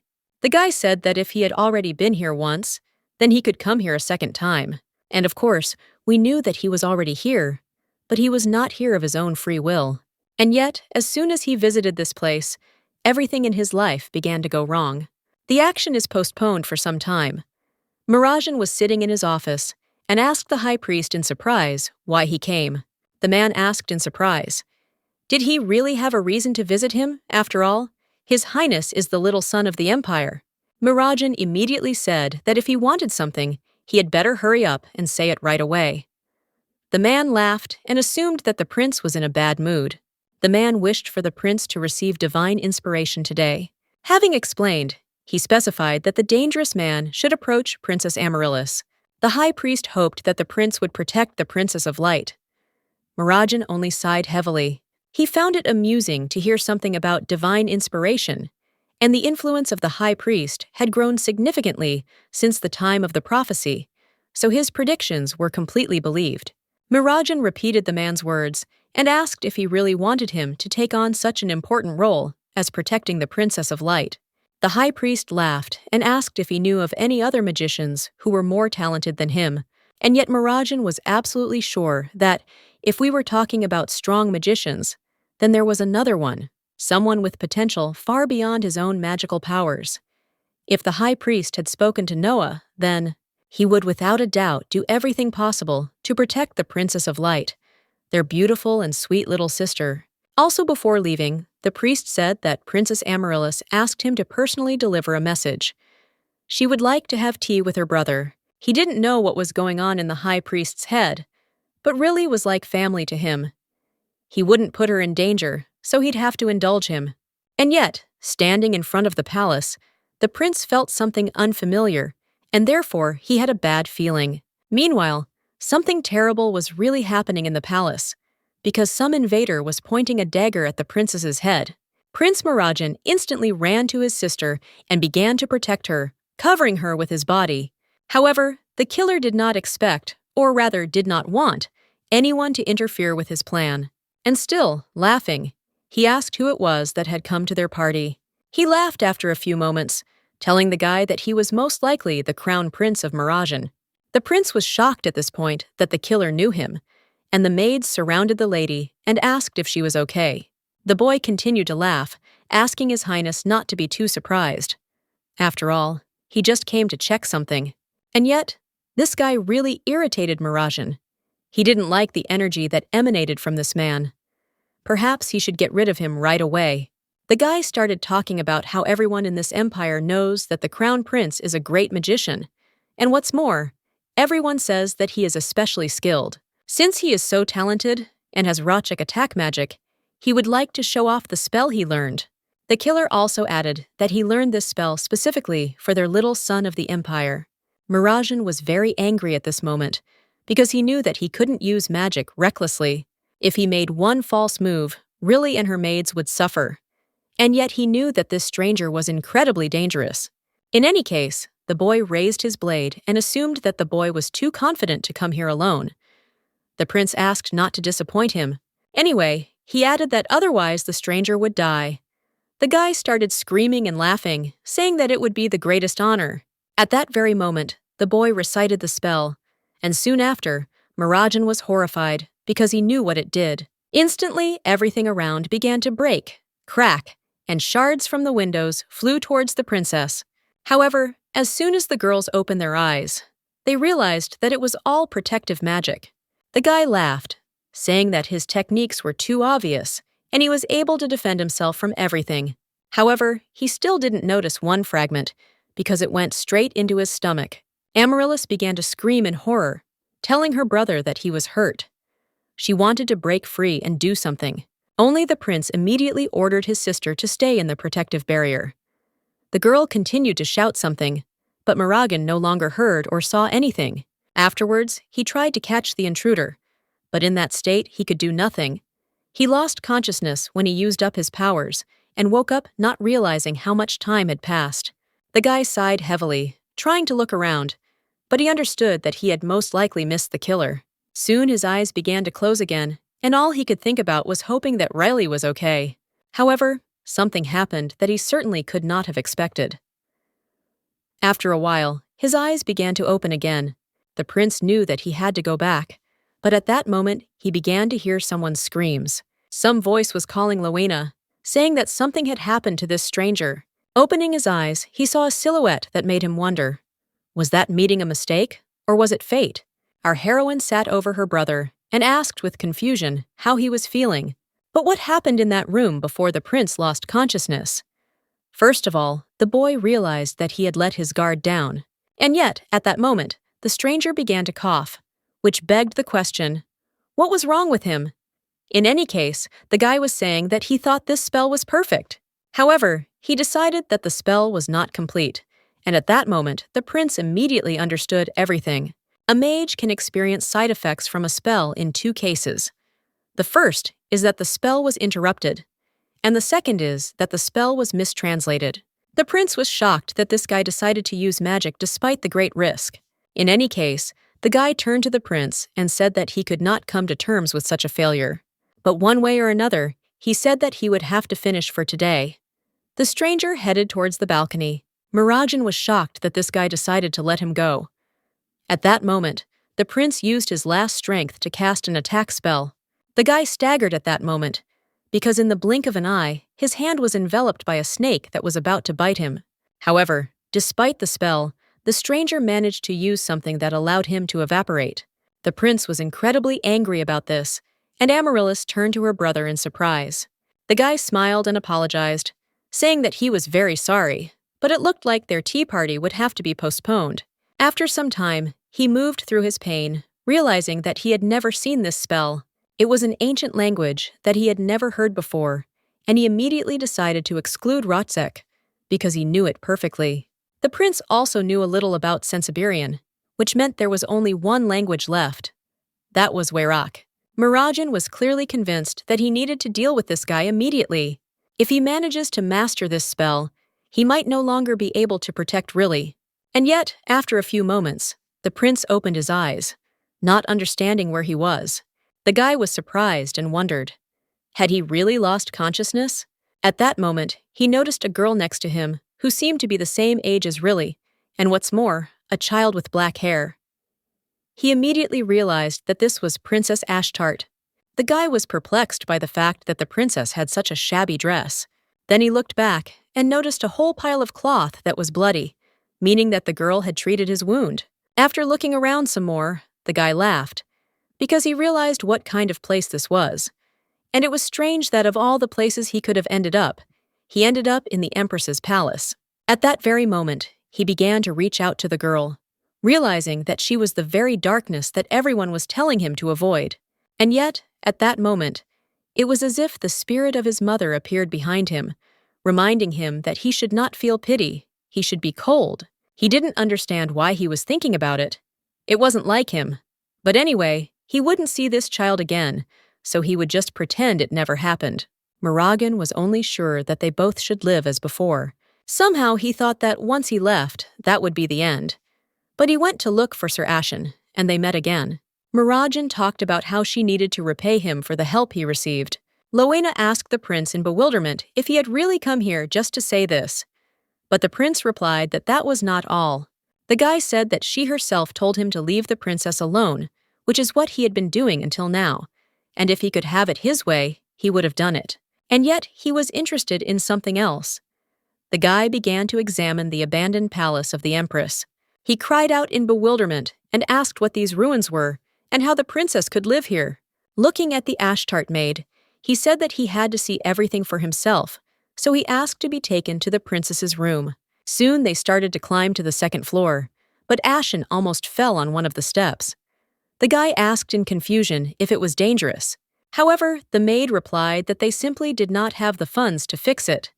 She tried asking for more money, but never heard back from the palace. So it all led to the fact that the winters were always cold here, and their stomachs were empty. And lastly, to make the prince feel even worse, the girl said that their hearts were constantly squeezed with sadness. Lona also explained that she has been watching the princess all this time, clinging to the hope that she will one day meet her family.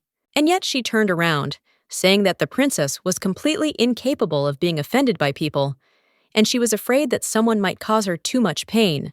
After some time, they came to the princess's room, and the girl opened the door to His Highness. At that very moment, he saw a half-ruined room. Yes, a decent room, if you think of it as a servant's room, and not as a room belonging to a member of the royal family. He wondered if no one knew about the deplorable state of the palace. Soon the boy remembered how the girl said that she had almost nothing. The prince simply did not know how bad things were for her, because the princess did not even have money for dresses, except for those he gave her. There were old and worn-out dresses. Bitterness and pain squeezed the prince's heart from the realization that the princess wore the same clothes all the time. The clothes she covered herself with looked much cleaner than this. At that moment, he remembered how, in front of everyone, he thanked the princess for covering him with some torn things. He was just wondering why he said that nonsense. But nevertheless, at that moment, he noticed something unusual. One single thing caught his eye that was significantly different from the others. Grabbing his brother's cloak, the prince asked in confusion why it was there. The guy turned to the maid and ordered her to answer his question about where she got it. He had no doubt that this was the robe that Noah always wore. It was now that the prince realized that Noah had not worn his robe at all lately. The guy began to assume that his brother had met Ashtart, but then why didn't he tell him about it? Lowena suddenly said that it didn't matter, because she had asked the princess many times to throw it all away. The prince asked what she was talking about, and the girl said that she was talking about the robe. The girl said that she wanted the princess to throw it away, but the princess considered it the first gift she had received from her family, so she treasured it. The action takes us back some time. The girl asked what the princess had in her hands. Was it really the crown prince? But Ashtart said it was someone else. Lowena asked again in surprise, to which the girl said that he gave it to her, and said that it was his family duty. The girl even asked if it was too clean, otherwise she wouldn't be able to wear it, as she was afraid that it would get dirty. At this moment, the maid, perplexed, asked the princess if she really loved His Majesty and the princes, despite the fact that she had never seen them. Our heroine asked in surprise what was wrong, and Lowena, perplexed, asked if she really couldn't help but love them, even if she begged for it. The prince at this point angrily interrupted Lowena and asked what Ashtart had answered. The girl said that she wanted it, but it was not easy for her to change the way she felt. These were the words that the princess said. Lowena started to cry, and Ashtart comforted her, saying that she had taught her this, to love no matter what.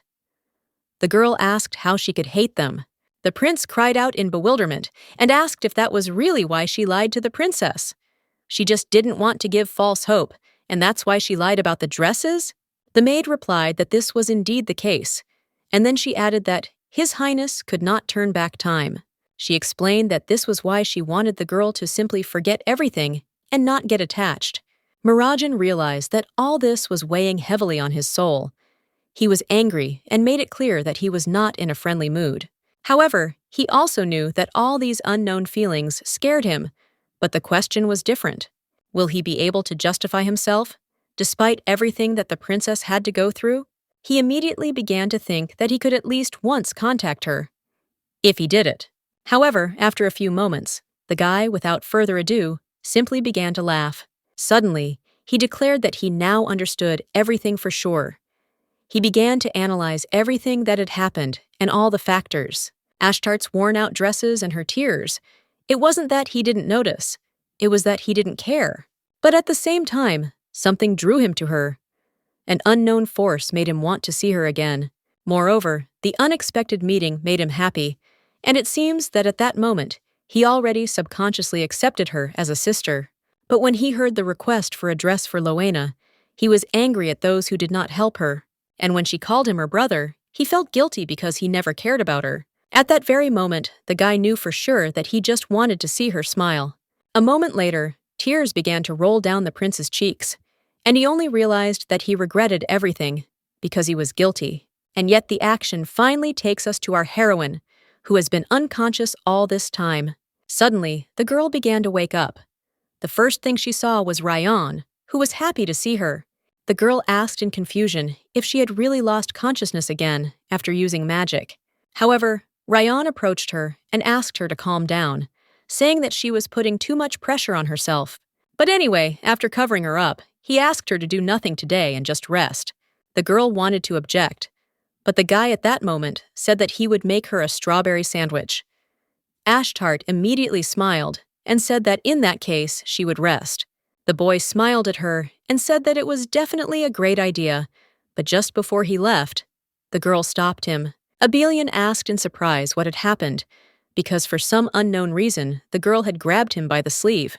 The girl, looking at him, asked if he could stay with her a little longer. She started promising him that she wouldn't bother him and that it would only be for 5 minutes. Yes, or at least for a minute. She apologized for her stubbornness and rudeness, but still, it was her wish. The guy at that moment said that everything was fine, and if she wanted, he would stay until she fell asleep, but still. He wondered who had told her that asking him to stay with her was a stubborn act. However, at that moment, our heroine definitely felt the feeling that Ryan was very similar to Leona when she was angry. Our heroine couldn't even remember the last time Ryan was so angry. She suddenly remembered him asking what milk she liked best. But even then, he hadn't been this angry. So she thought of something else when he said that she didn't think highly enough of herself. The girl assumed he was worried about her, just like he had been then. Anyway, she said that it wasn't like that at all. Ashtart admitted that she was simply very scared, so she said so. She has never been so stubborn and willful, even with the only person who loves her. Ryan asked in confusion if she was afraid that everyone would hate her. The girl replied that even her family did not love her, so she was afraid that he would simply leave her. However, looking at the girl, he understood that the only one of them who would leave was she. The guy at this point turned to Ashtarte and suggested that living here wasn't that bad. He was leading up to the point that he wanted to say that she could stay here longer, and yet he sighed heavily, saying that it would be unfair to Loena, who was waiting for her. The girl sighed at that moment and said that this was indeed the case, so she needed to go back. The man she worried about so much at night that it kept her awake.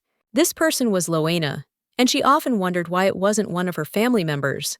If only she had a chance to go back and fulfill her dream.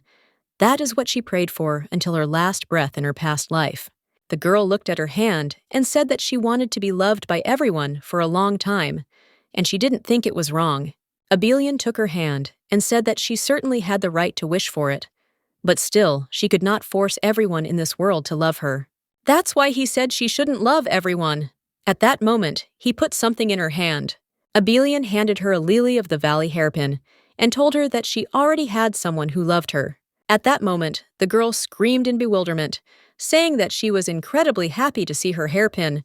Nevertheless, the guy began to apologize and say that he did not hide it on purpose, or rather, he knew that he could not. But instead of screaming or being offended, the girl ran up to him and hugged him, starting to thank him. The girl began to cry, continuing to thank Ryan for finding her hairpin. Abelia knew he felt sorry for her and thought it would be better for her to stay with him. Still, he was selfish, and it was frustrating. But he couldn't keep her here against her will any longer. But he still knew he didn't want to be the reason someone had trouble again. He turned to Ashtarte and told her that she didn't have to try so hard to be loved, because in his eyes she was more than deserving of love. And yet, thanks to these thoughts, he understood that he had to let her go to the man who was really waiting for her return. After some time, the girl was finally able to fall asleep, and Rion made sure of it. Soon the boy began to carry the book of magic, suggesting that it would be better for the two of them if they could meet a little earlier. Still, he was shocked at how quickly she learned to use magic. He didn't know if it was talent or if the girl simply had such a strong desire. Either way, Rion knew it was too late for him, but she still had a chance. The funny thing was, he had never believed in fate until this moment, but now he really hoped that their meeting wasn't a coincidence. Anyway, he left this book for her, but he hoped that she would find it as late as possible. After a while, our heroine woke up. Although her body felt heavy, she decided that she had simply been pushing herself too hard, as Rion had said. By the way, he said that if the spell is not finished or interrupted, it is very exhausting for the magician who used the spell. And yet she thought she knew a lot thanks to the Book of Magic. But in reality, Rion definitely knew more. At that moment, the girl realized that when Ryan held her, she felt as if the magic had been torn apart. Ashtart suddenly thought that he might have stopped her on purpose so that she couldn't return home. The girl started laughing at that moment because she assumed that she was thinking about some nonsense. She began to put on the hair clip, realizing that Ryan would never do something like that because he always helped her for free. It didn't seem like there was any benefit to him from her being here.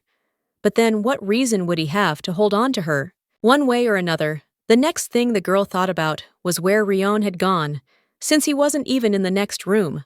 She knew that he usually sat in the next room, or sometimes came to her with food. Something was wrong that day, but her thoughts were interrupted when the girl noticed His Highness's book right in front of her. The girl knew for sure that at such a low height, she could reach it without any problems. At that very moment, the girl began to reach for the book, hoping to get it, and she had very little left. But nevertheless, soon she simply fell to the ground, realizing that she could not reach. But what to do now? Ashtart immediately remembered that she had once already looked for a way in a book to return home. But at the same time, she learned several other useful spells. The girl smiled, suggesting that she should try out her new knowledge. After just a few moments, the book literally jumped out of its place and fell into Ashtarte's hands. The girl shook herself and decided that she should be careful, otherwise she could get hurt. There was no way she could ruin the book, because she would still have to give it back. Otherwise, His Highness would be very angry with her. And yet, if she could return, the girl decided that she would first need to return the book to her brother and apologize. She needed to be brave and just talk. The action moves to the Florence Palace. On this day, even a dark cloud hangs over the building, symbolizing the problem. The prince shouted in bewilderment and asked Ashen how long he was going to keep apologizing, since time was passing and his reports were not changing. The guy sighed heavily and apologized, saying that they were doing everything they could. He informed that they had begun to inspect the lily garden where the princess was last seen, and even if magic had been used, they would have come across traces, but Mirajan, holding his head, interrupted the captain of the guard and said that he knew without him that they had found nothing. The guy assumed that they had made no progress since yesterday. But then what was the point of their efforts if they hadn't learned anything new? He said the longer they tried to find Ashtart, the more likely it was that her disappearance would become known.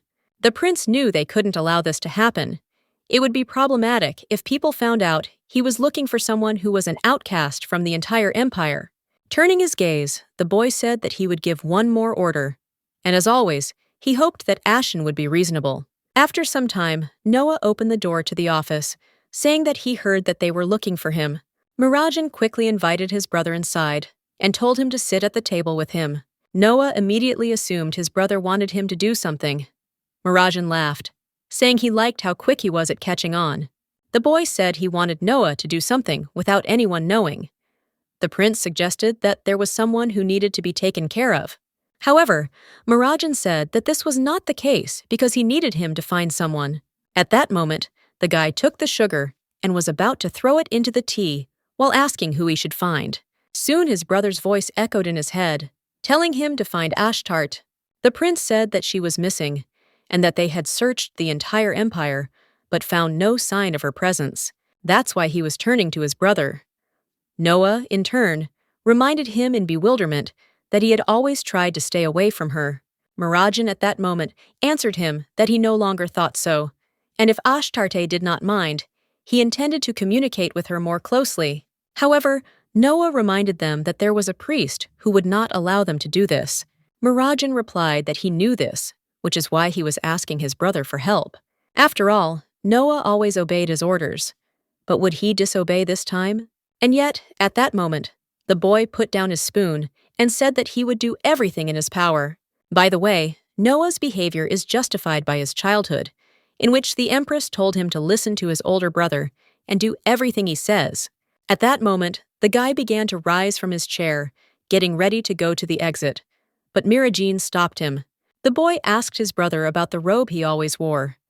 He was curious why he hadn't seen it for a long time. Noah hesitated a little at this point, but still said that the robe had become dirty, and so he threw it away. And again, he headed for the exit. But at that moment, the prince asked in surprise whether he had by any chance given this robe to Ashtart. The boy approached his brother and asked him to tell him why he did it. Noah just stared coldly at the door and asked if that was an order. However, Mirajan replied that he was just curious. And yet, at that moment, the guy reached for the door handle, which surprised Mirajan. The boy smiled before leaving and told his brother that even if this question were an order, he still would not answer it. Soon after these words, the boy left his brother's room and left Mirajan alone with his thoughts. Anyway, in the meantime, it was gradually getting dark, and the action takes us to the Empress's palace. At this time, as every day, Ashen was heading here for one single reason. Having already approached the door, she reached out to knock, but she didn't even have to knock, because the door was opened by Lowena, who was exhausted. After a while they were inside. The knight asked in surprise if she had really been waiting for him. Lowena replied that she just happened to see him coming from the window, and that's why she opened the door for him so quickly. Ashen asked the girl in surprise if this was really true, but he himself knew that she could not lie. And the tea was at the perfect temperature and age. It was impossible to prepare it in a hurry. That is why anyone would have noticed that a lot of effort had gone into the preparation. Raising his head, he looked at Lowena, assuming that she had lost even more weight. Does she even eat? At that moment, he approached the maid and, pointing to a chair, said that she should sit down. As soon as they settled down, the guy suddenly started talking about the whereabouts of Princess Ashtart. The girl interrupted him at this point and assumed that he was going to say that they were doing everything they could, but again, they could not find her. Lowena told him that he certainly shouldn't come here every time for these words, and, frankly speaking, it was too painful for her to wait every day to have her hopes dashed again. But soon after he comes, she feels a sense of complete disappointment inside her. However, the guy shouted and said that this time, everything could be different, because he received an order from the crown prince, and they also turned to Noah for help. The girl initially did not understand who he was talking about, but assumed that he was talking about the second prince.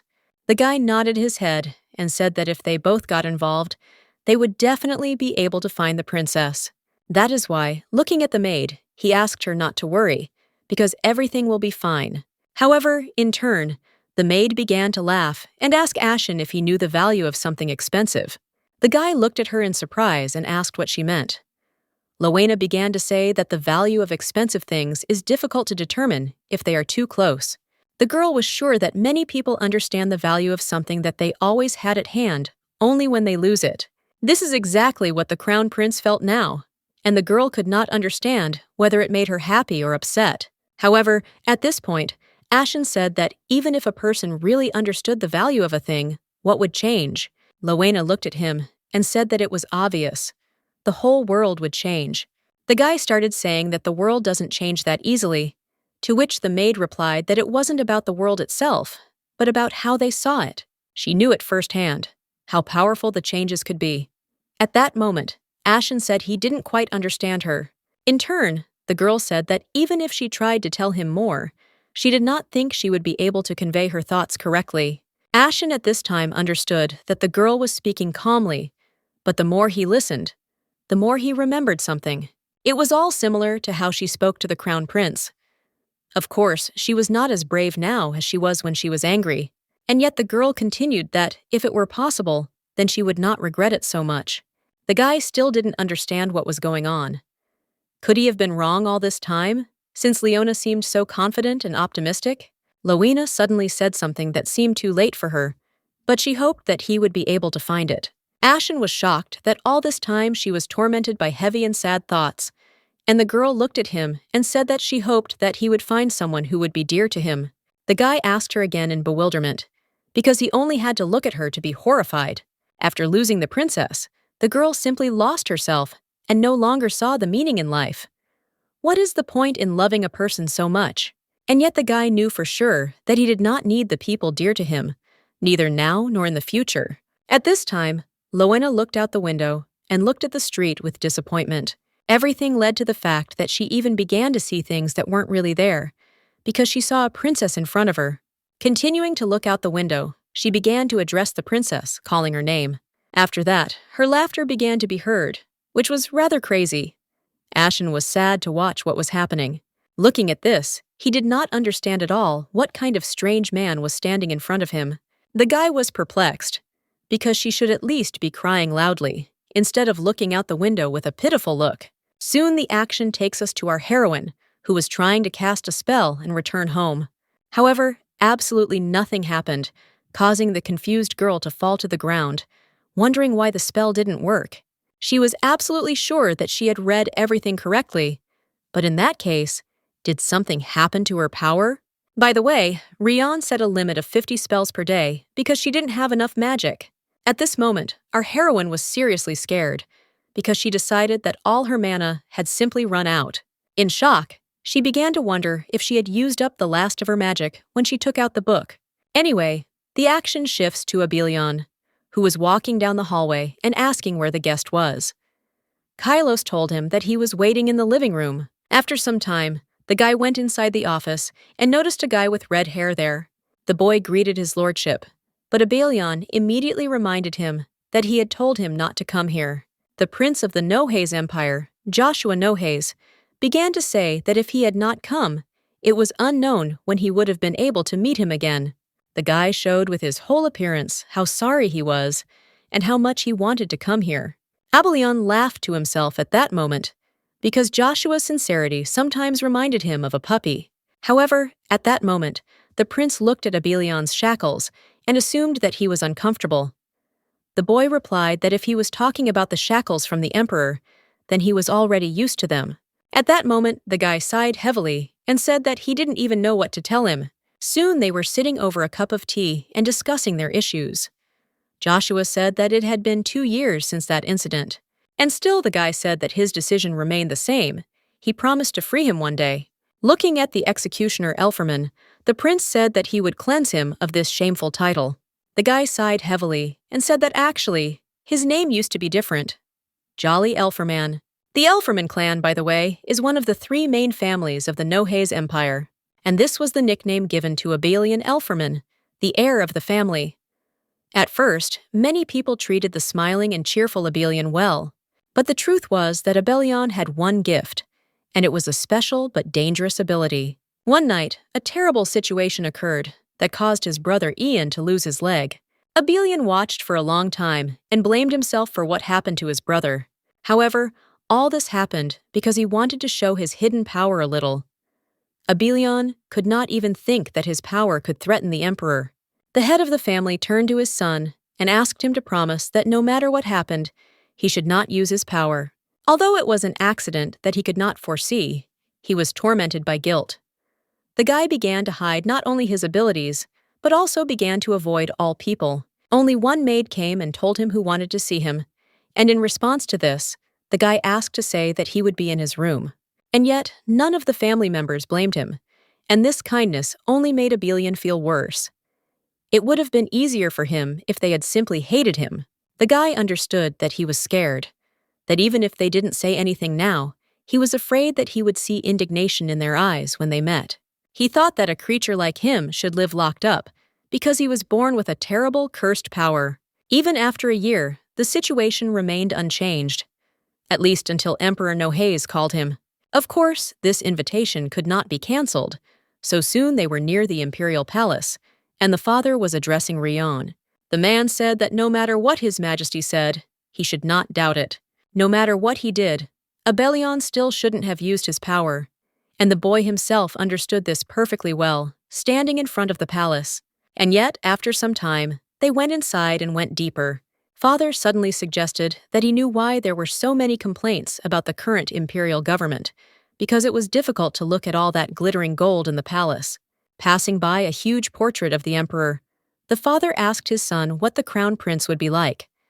After all, he was going to be the next emperor. The guy just said that he hoped he would be a good emperor. He had to be a fair ruler who wasn't bound by his position.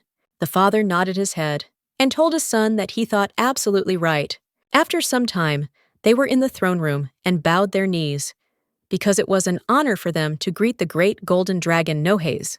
The emperor of the Nohays Empire, Albert Nohays, told the boys that they did not need such formalities, and it was better to just raise their heads. The man stood up and thanked His Majesty for the invitation, but the emperor said that there was no need to thank him. He assumed they were surprised by his sudden summons, and he was grateful that they had come here so quickly.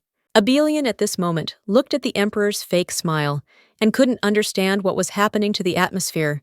It seemed that something was wrong here. Soon the emperor came closer and said that there was only one reason why he had called them. It consists in the fact that he recently heard something rather interesting. At this point, Abelian was truly scared, because he didn't understand what was happening and where it was all heading. The man said that the story he heard surprised him greatly, because it was about the funny guy Elferman.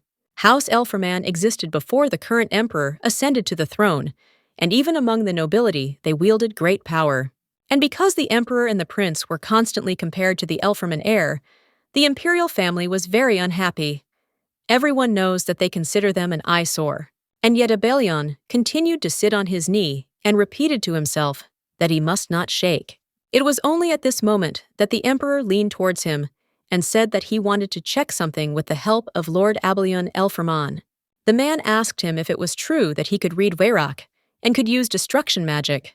The guy was perplexed because he didn't understand how the emperor knew about this, because he never used it again. Anyway, Albert asked the guy in surprise why he couldn't just answer him. If it wasn't true, he could just say so. And still, if he behaved in this way, then he could only suspect something was wrong. Abelian was puzzled, because the Pope tried so hard to keep it a secret. Then why? And if the emperor already knew everything, then there was no point in denying all this. At this point, the empire's crown prince, William Nohays, intervened and told his father that this was unlikely. If this were true, would House Elferman have been hiding such an ability all this time? The emperor thought about it and decided that this was also true, because the noble house of Elferman would not try to start a rebellion using a merry fellow. At this point, Abelion's father began to tell the emperor that his son was an ordinary man. After that, he turned his head and looked at his son. Abelion immediately read in his eyes the very words he had said before entering. However, a moment later, the emperor plunged his sword into the man's leg. Abelion screamed in confusion and asked the emperor what he was doing, but the man told the boy not to move. Otherwise, he would cut off the entire leg. He told him to show strength if he wanted to save his father. However, the boy said he knew nothing about it, and the emperor suddenly asked if that would change his answer. At that moment, Abelion's mother and brother entered the room. The boy did not understand what they were doing there and why. However, at this point, William began to use magic, suggesting that the boy needed more motivation. At that very moment, a machine appeared above my brother and mother, which in the blink of an eye ended their lives. Abelion looked around and tried to understand why and for what purpose they were doing all this. Was it really just to check if he had magic that could kill people? At that moment, the emperor swung his blade and asked the boy if he would allow his father to die. After all, now was the only chance to save him. By the way, all this time, Joshua was sitting behind the throne, shaking with fear. And again, the guy began to blame himself for everything, thinking that it would have been better for him not to have been born at all.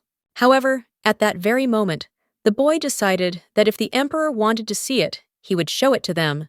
Akvestrion. The boy cast a spell, and soon after, something that could destroy the emperor and the crown prince loomed over them. The emperor was incredibly amazed by this power and immediately began to think about what he could do with it. In turn, Abelian repeated over and over again the words that wanted to destroy the emperor and his son. The emperor was on the verge of death at this time, but he still assumed that with this power he could conquer the entire continent. And yet, at that very moment, the magic stopped, because a voice was heard from behind Abelian. Turning his head, he saw his father, who reminded him that his power was not for killing people, and he must remember his promise. Before his death, the man asked his son not to die and to stay alive, because the ideal of the emperor that he spoke about, he wanted to see this emperor rule no highs. At that moment, tears began to flow. The boy began to reach out to his father, and his father only told him not to cry, because it was not his fault. Soon the man fell to the ground and said nothing, but Abelian continued to scream, asking him to get up. He asked his mother and brother not to leave him alone. He hadn't even earned their forgiveness yet, so what was he supposed to do now? Apparently, this was Albert's plan all along. In exchange for his family not being considered traitors, the merry Elferman was falsely accused of murdering his family. The Elferman executioner.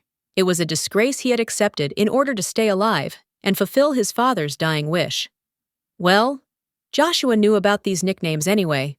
The boy reminded the prince of how he had watched everything that was happening around him. However, at that moment, the guy just looked down, realizing all his guilt. Abelian was lost in his thoughts at this point, as the boy asked him if he was really going to follow the emperor's will. And yet, how stupid it was. Abelian could not understand what the point was in living according to the will of the emperor. Looking at his shackles, he knew that it was simply not time yet. This was something he had been thinking about for a long time. And yet, on his way, he met one amazing girl who changed his thinking. The boy at this point turned to the prince and asked him what he thought a good emperor did. Joshua thought for a moment and said that an emperor must be just, a ruler who is not constrained by his position. He thought that the lands needed someone who could bring peace and lead the entire nation. At this point, Abelian froze in shock as he tried to comprehend what he had just heard. These words were painfully familiar, because these were the same words his father had said to him when he said goodbye. Soon Abelian said that they had a coincidence, because he thinks exactly the same. That's why the guy said he wasn't going to live in the shadows anymore. However, at that moment, there was a noise. Joshua at that moment jumped up from his seat and turning to his lordship asked what had just happened. The guy immediately asked Abelian if he had another guest by any chance. Abelian replied that there was no one, and most likely it was just something that fell. However, he felt that the magical aura was weakening. The guy thought, had she managed to return safely? By the way, as far as he understood, the escaped maid sold information that he could control destructive magic. She made a deal with a masked man who introduced himself as an imperial mage. This information was then passed on to the emperor. These damned imperial mages were disgusting. But nevertheless, the guy did not sleep, realizing one thing. He could still feel the magic, so he immediately began to assume that it was someone sent by Albert. However, the unwelcome guest was not the imperial mage, but a frightened girl. Even though she could cause trouble, he began to worry about her. In her, he seemed to see himself, the lonely child from the past. Maybe that was why, next to her, he felt that he was no longer alone, and even in the midst of this nightmare, in which it was scary to even breathe, he began to see the light, although he was sure that she had already returned, and yet he knew for sure that he was not going to part with her forever. Just at that moment, our heroine finally managed to use magic, and soon it disappeared. In turn, Abelian knew that if she could not stay here, then he would go and find Ashtart. At this point, Joshua approached the guy and said that he would like to talk to him about the current emperor. But Abelian thought that Ashtart had called their meeting fate, which meant that if it existed, they would definitely meet again. The action moves to our heroine, who, with incredible luck, was still able to return back. She thought about it and assumed that she hadn't been able to return before simply because she lacked concentration. Anyway, at that moment, she decided to look around to see where she was, because it didn't look like the Empress's castle.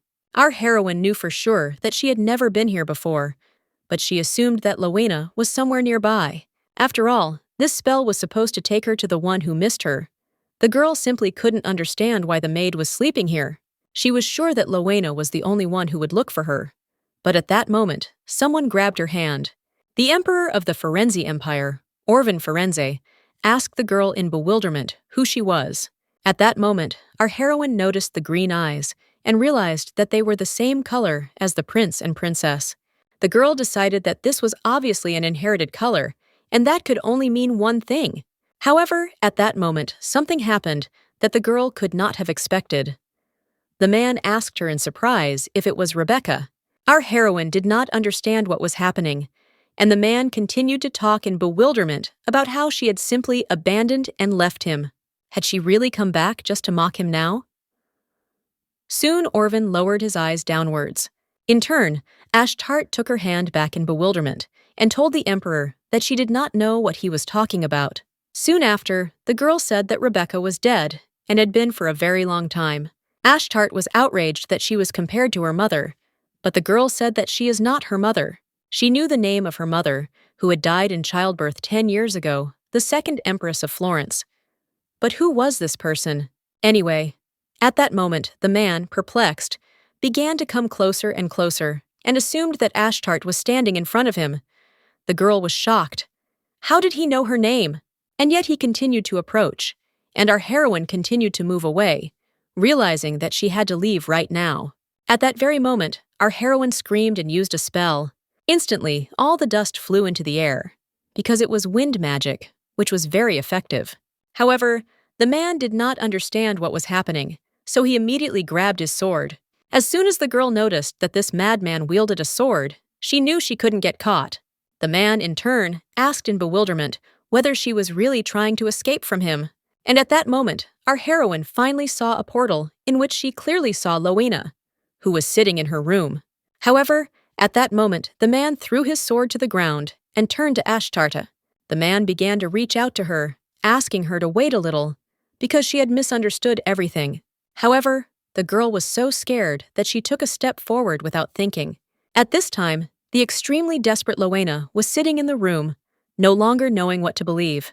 But at that very moment, something incredible happened, and she saw a princess in front of her. The girl raised her head in bewilderment, and looking at Ashtarte asked if it was really her. She raised her hand and reached out to the princess, assuming that it was all a dream. But our heroine continued to repeat her name. The girl looked at the maid in bewilderment and asked if she would prefer that she be a dream. Rowena instantly jumped up from her seat and hugged the princess as tightly as she could. The girl asked if she knew how hard she had been looking for her. She was incredibly afraid that something had happened to her. Our heroine was very upset because she saw how much weight Rowena had lost because of her.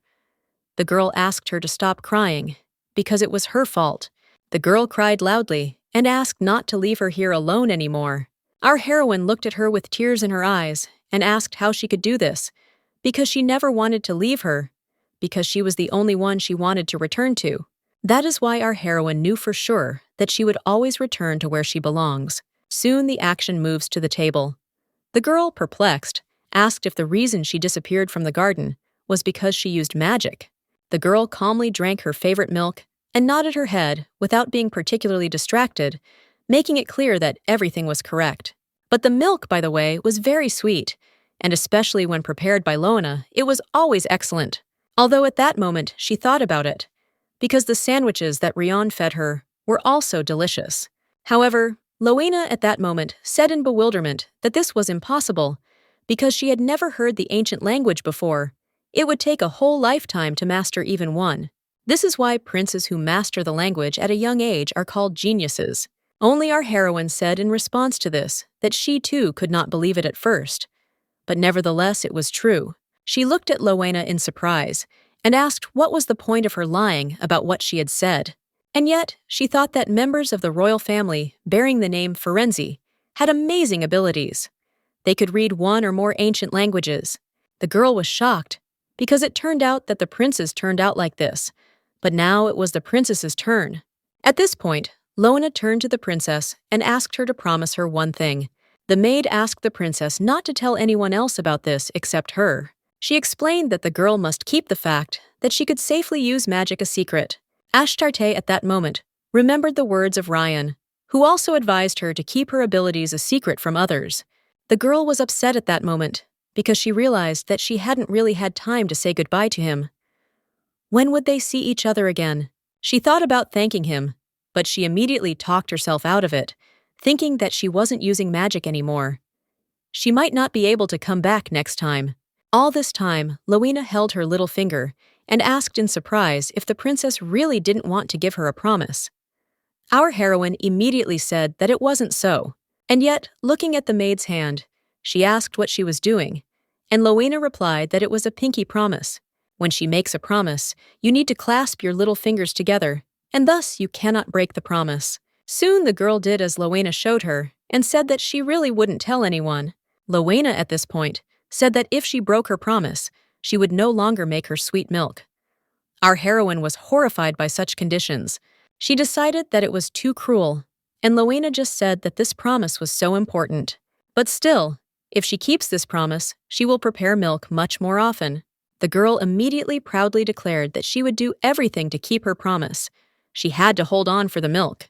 At this time, the action moves to the palace, and the guy, perplexed, asks His Highness if he is really going to the Empress's palace. Mirajan replied that he had heard that Princess Ashtart had returned, so he needed to check it out for himself. The boy asked in surprise why he was doing this after not visiting for 10 years. The prince replied that he felt guilty towards the child. Mirajan's assistant, Kal Bermuz, said that if he was not feeling well, then it was even more unwise to go. He should have warned him when the prince was wrong, and he apologized for his impudence.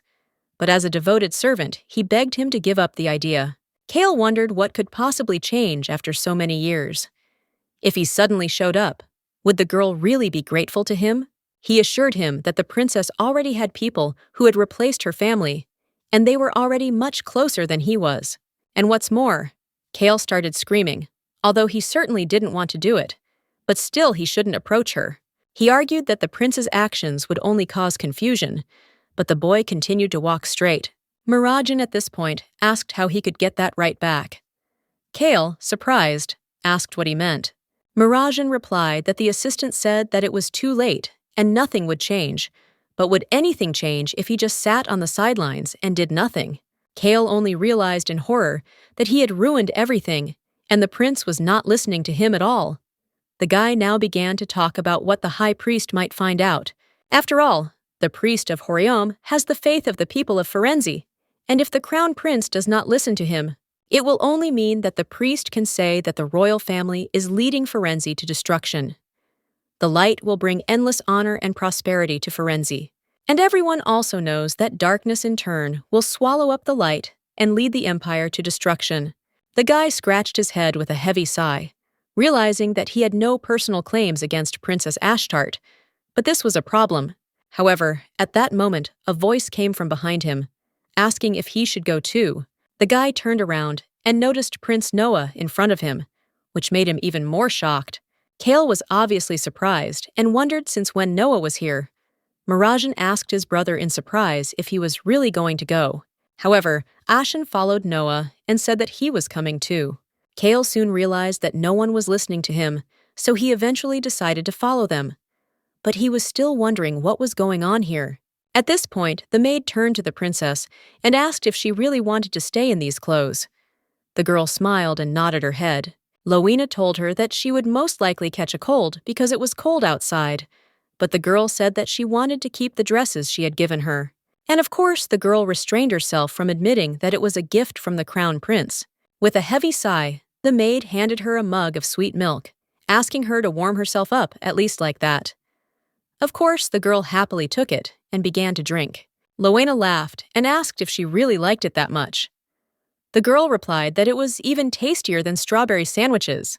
Rowena was surprised at this point because she didn't understand what strawberry sandwiches were being talked about. Had she ever made them?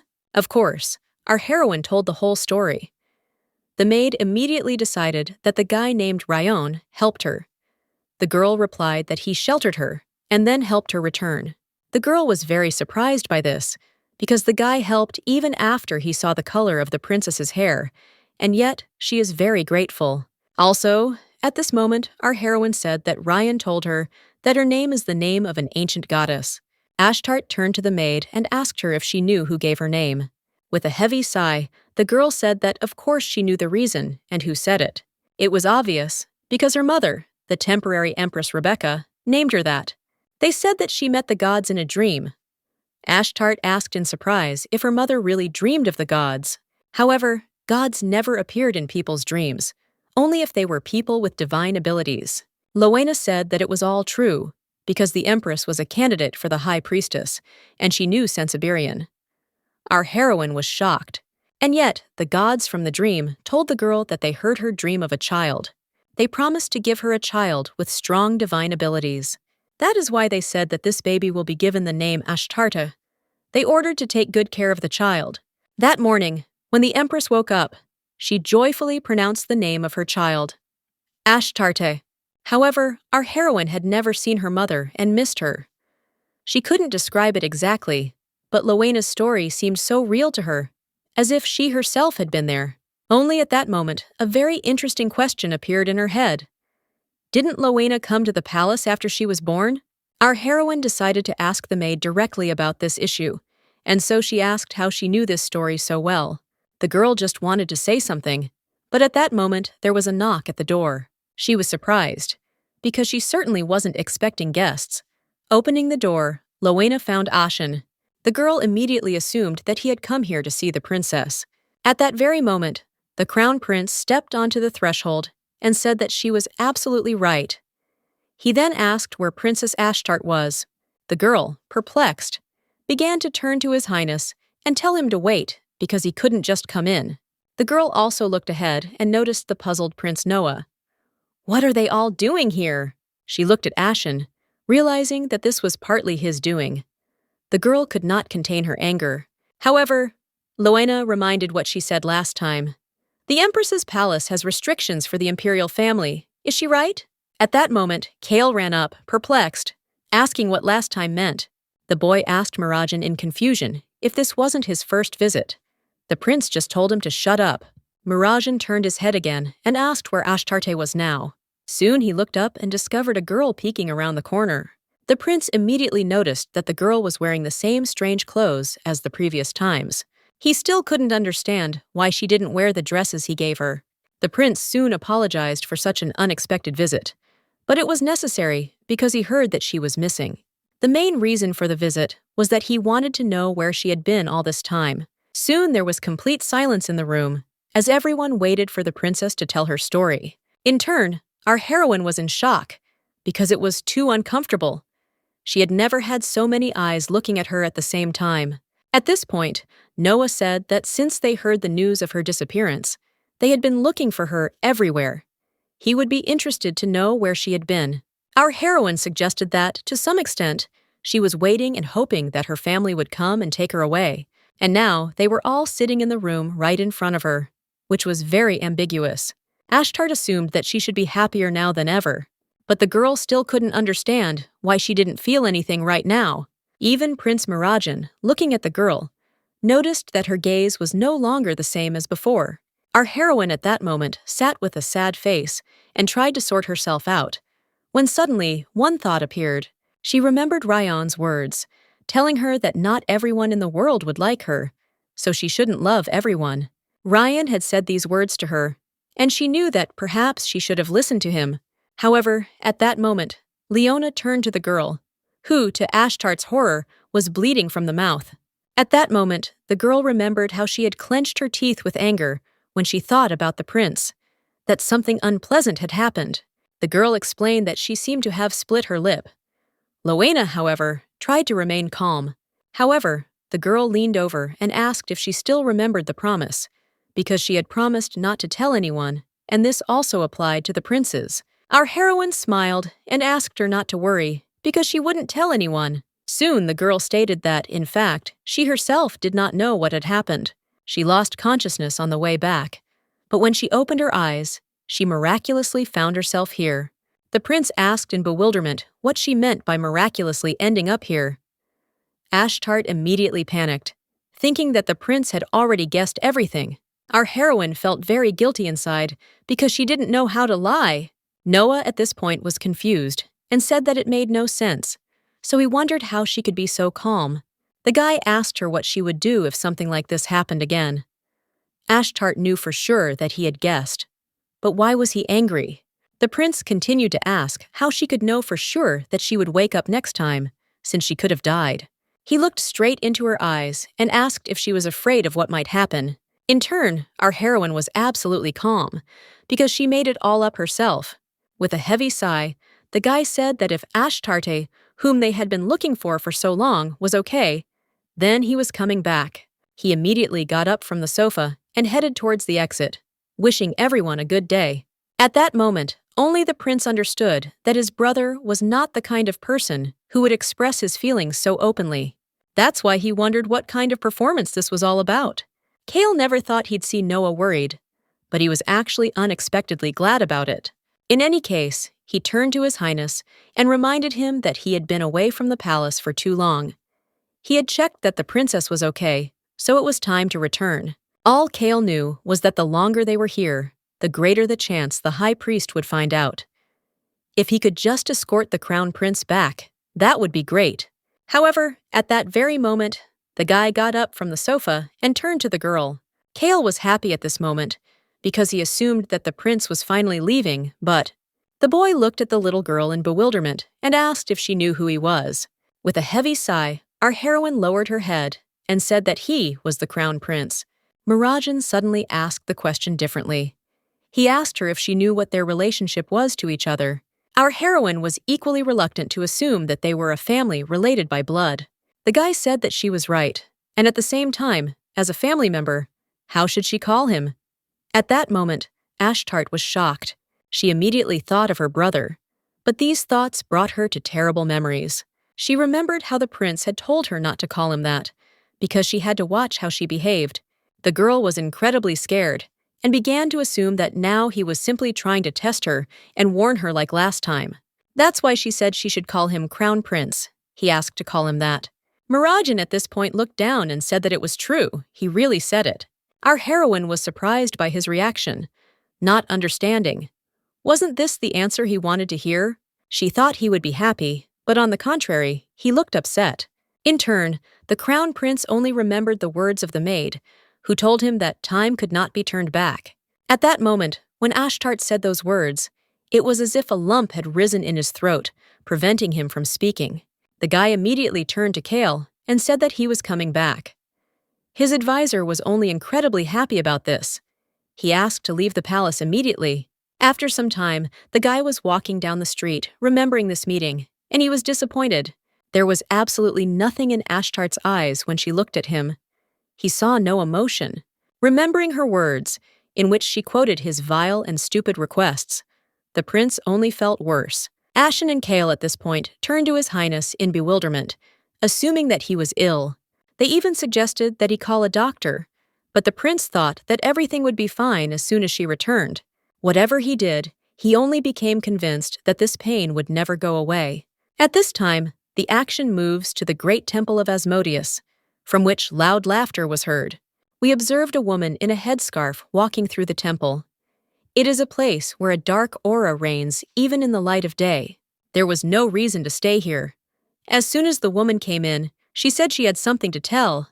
The man who was praying near the temple asked in surprise what she had come to tell him. The woman said that, according to her information, the princes left the palace and were absent for a long time. The high priest Horiom looked at his assistant in bewilderment and asked if he understood correctly that they had finally reached the empress's palace. The girl nodded her head and said that the princes had indeed visited the empress's palace. The woman asked the high priest what he was going to do now. The man simply asked in surprise why she was nervous and said that there was nothing here that she should worry about. He reminded her that she told him that they needed to isolate the Dark Star and protect Firenze. The girl began to say that nothing had changed her intention to protect the land she was born on. But watching the princes, she began to worry. At this moment, the high priest looked at the girl in bewilderment and asked if she was really afraid that the crown prince would find her.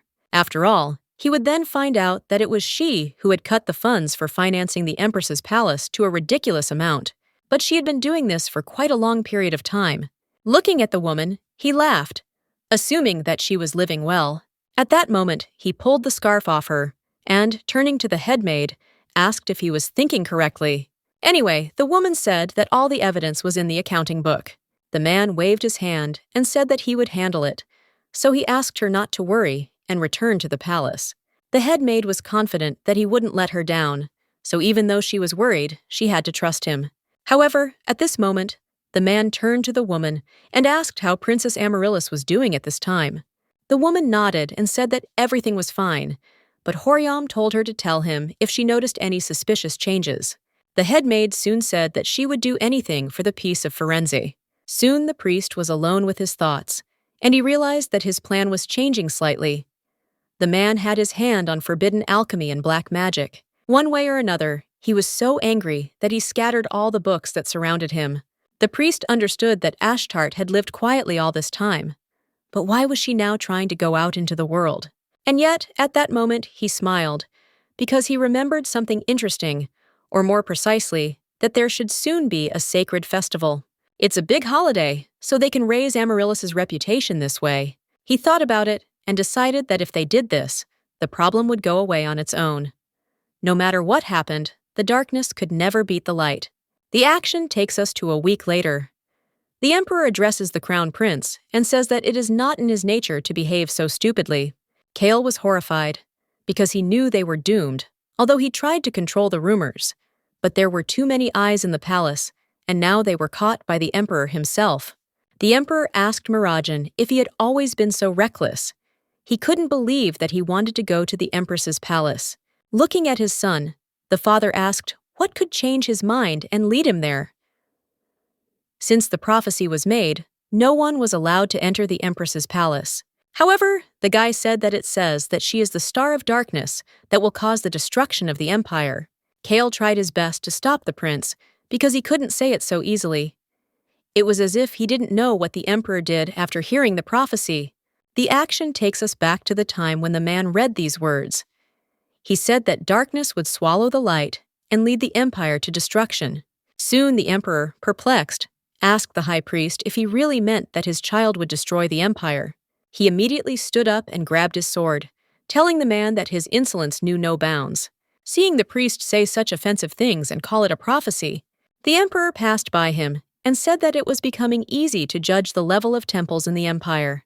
That day, the man left the high priest with a strange smile on his face. They say that after the emperor destroyed half of the temples of Florence, that is why Kale asked the prince in horror why he reminded the emperor of this. The guy suddenly said that he wanted to check, but seeing her in person, he could tell that she was an ordinary child, just like Riley. However, at that moment, the emperor jumped up and said that the fault lay with the incompetent assistant who had not stopped the prince. He ordered Kale to be taken to the dungeon and taken into custody. Of course, this was all in Kale's imagination, who did not know what to do now. But at that moment, the emperor became thoughtful and began to talk about the child with beautiful golden eyes that shine brighter than any jewelry. Miragan was shocked and couldn't believe it. Had his father really met the princess? Anyway, at this point, the emperor said that there was something he wanted to know. The man looked at Mirajan and asked if he really thought this child was normal. If the answer was positive, then the emperor was interested in the question. How could a completely ordinary girl enter his room in the middle of the night? And they heard it right. The emperor decided to ask them if they knew what had happened the night before they visited the empress's palace. He replied that the princess had simply appeared in his bedroom. She was a small and sweet, unexpected guest. This girl, with shining eyes that shone even in the darkness, stood in the middle of his room. And it was this little girl who called Rebecca Firenze her mother. However, shortly after that, she used magic he had never heard of before and simply disappeared before his eyes. Mirajan began to analyze everything that his father had just said. The Empress, Rebecca Ferenzi and her child, is Ashtarte. It took the guy some time to realize that she had entered the main palace, and, what's more, that she had used magic. Anyway, the Emperor added that the next day he was told that the princes had visited the Empress's palace. He stood up from his throne and asked the boys if they understood why he felt distrust. The Emperor looked into his son's eyes and ordered him to confess what they were hiding. One way or another, the action takes us back to the Empress's palace, where Lowena was going to feed the girl. The girl asked Her Highness to guess what was for breakfast today. Soon after several incorrect guesses, the girl said that they would be eating beef stew. Ashtart was shocked because she couldn't believe that Lowena was so strong and amazing. But the girl said that it was just nothing to her. She began to pour food for the princess, who was perplexed by the fact that the pieces of meat there were simply huge. At this point, the girl turned to the princess and asked what about buns as dessert after breakfast. The girl replied that she would be happy to eat them with milk. After Crown Prince Mirajan and Prince Noah left, our heroes no longer suffered from lack of food. They no longer had to go to the Imperial Palace kitchen to beg for leftovers. Moreover, they were offered a large number of ingredients on behalf of the Crown Prince. Lowena almost burst into tears, because her princess could finally fill her stomach to her heart's content. And yet, she couldn't believe that the princes were suddenly trying to be nice after everything that had happened. She didn't even want to see them. At this moment, our heroine happily told the maid that she should eat with her, because it was incredibly delicious. The girl began to smile, assuming that for now she could ignore various nonsense for the sake of the princess. After some time, the girl was worried about what would happen as soon as it became known that Prince Mirajan was helping the Empress's palace. But still, they didn't even ask her anything. And yet before her disappearance, Ashtart was so waiting for her family to start paying attention to her. However, this had never happened before, and the way she behaved with the princes last time, quite coldly. Lona had no idea what had happened to the princess she knew. However, at that moment, the thoughts were interrupted, because at that moment, someone knocked on the door of the house. Only when she opened the door did she notice Sir Ashen on the threshold, and was certainly a little surprised. After some time, the guy told the news, but it was definitely not the most pleasant. The guy said that the Emperor invited the princess to the palace. Ashtarte and Lona were simply shocked by such news. At that moment, even the cookie fell from our heroine's hands, because she began to shake. She had no doubts about the owner of the room she found herself in. He remembers that she mispronounced the spell, and the man managed to call out her mother's name as soon as he saw her. The girl was incredibly shocked, and was only surprised that her father was an emperor. But still, I wondered why he wanted to see her. Maybe it was because she showed up in his room in the middle of the night. The girl began to imagine the worst scenarios and felt uneasy, but the maid pulled her out of her thoughts. Lowena looked at the princess and asked her in surprise if everything was okay. Our heroine raised her head and looking at the maid said that she did not want to go there. The first excuse that came up was that everyone would be looking at her, and the second excuse was that she might somehow offend His Majesty. It was for these two important reasons that the girl asked to be left at home and not taken anywhere. At this point, Lowena began to think that the girl had become so afraid of the outside world. In turn, Ashen was perplexed, because it was all because he couldn't take the princess home. Suddenly, the guy turned to her and asked her not to worry. Our heroine assumed that she would be allowed not to go. Only the guy told her that if anyone crosses the line or looks at her disrespectfully, he will personally destroy everyone. Our heroine understood that there was a problem, because this was not what she meant, and therefore a better excuse was needed. At that moment, our heroine began to scream in pain and bewilderment. The guys immediately jumped up and asked what happened. Ashtart replied that she just had a stomach ache.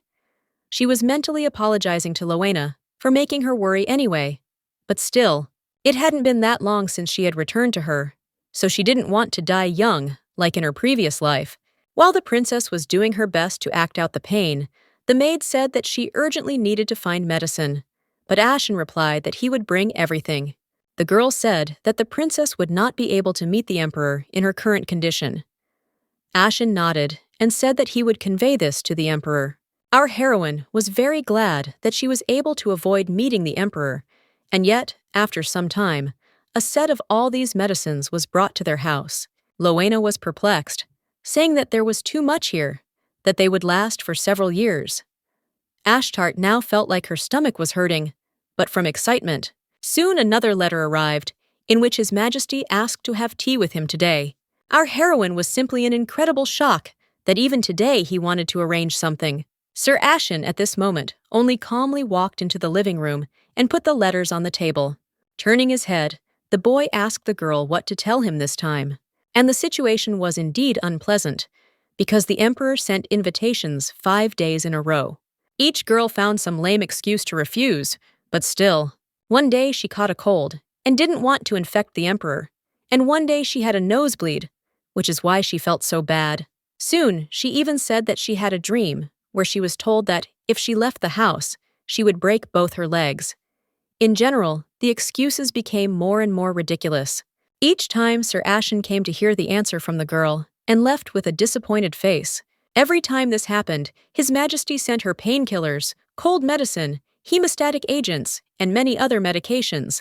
One day he even sent me rosemary tea, which helped with insomnia.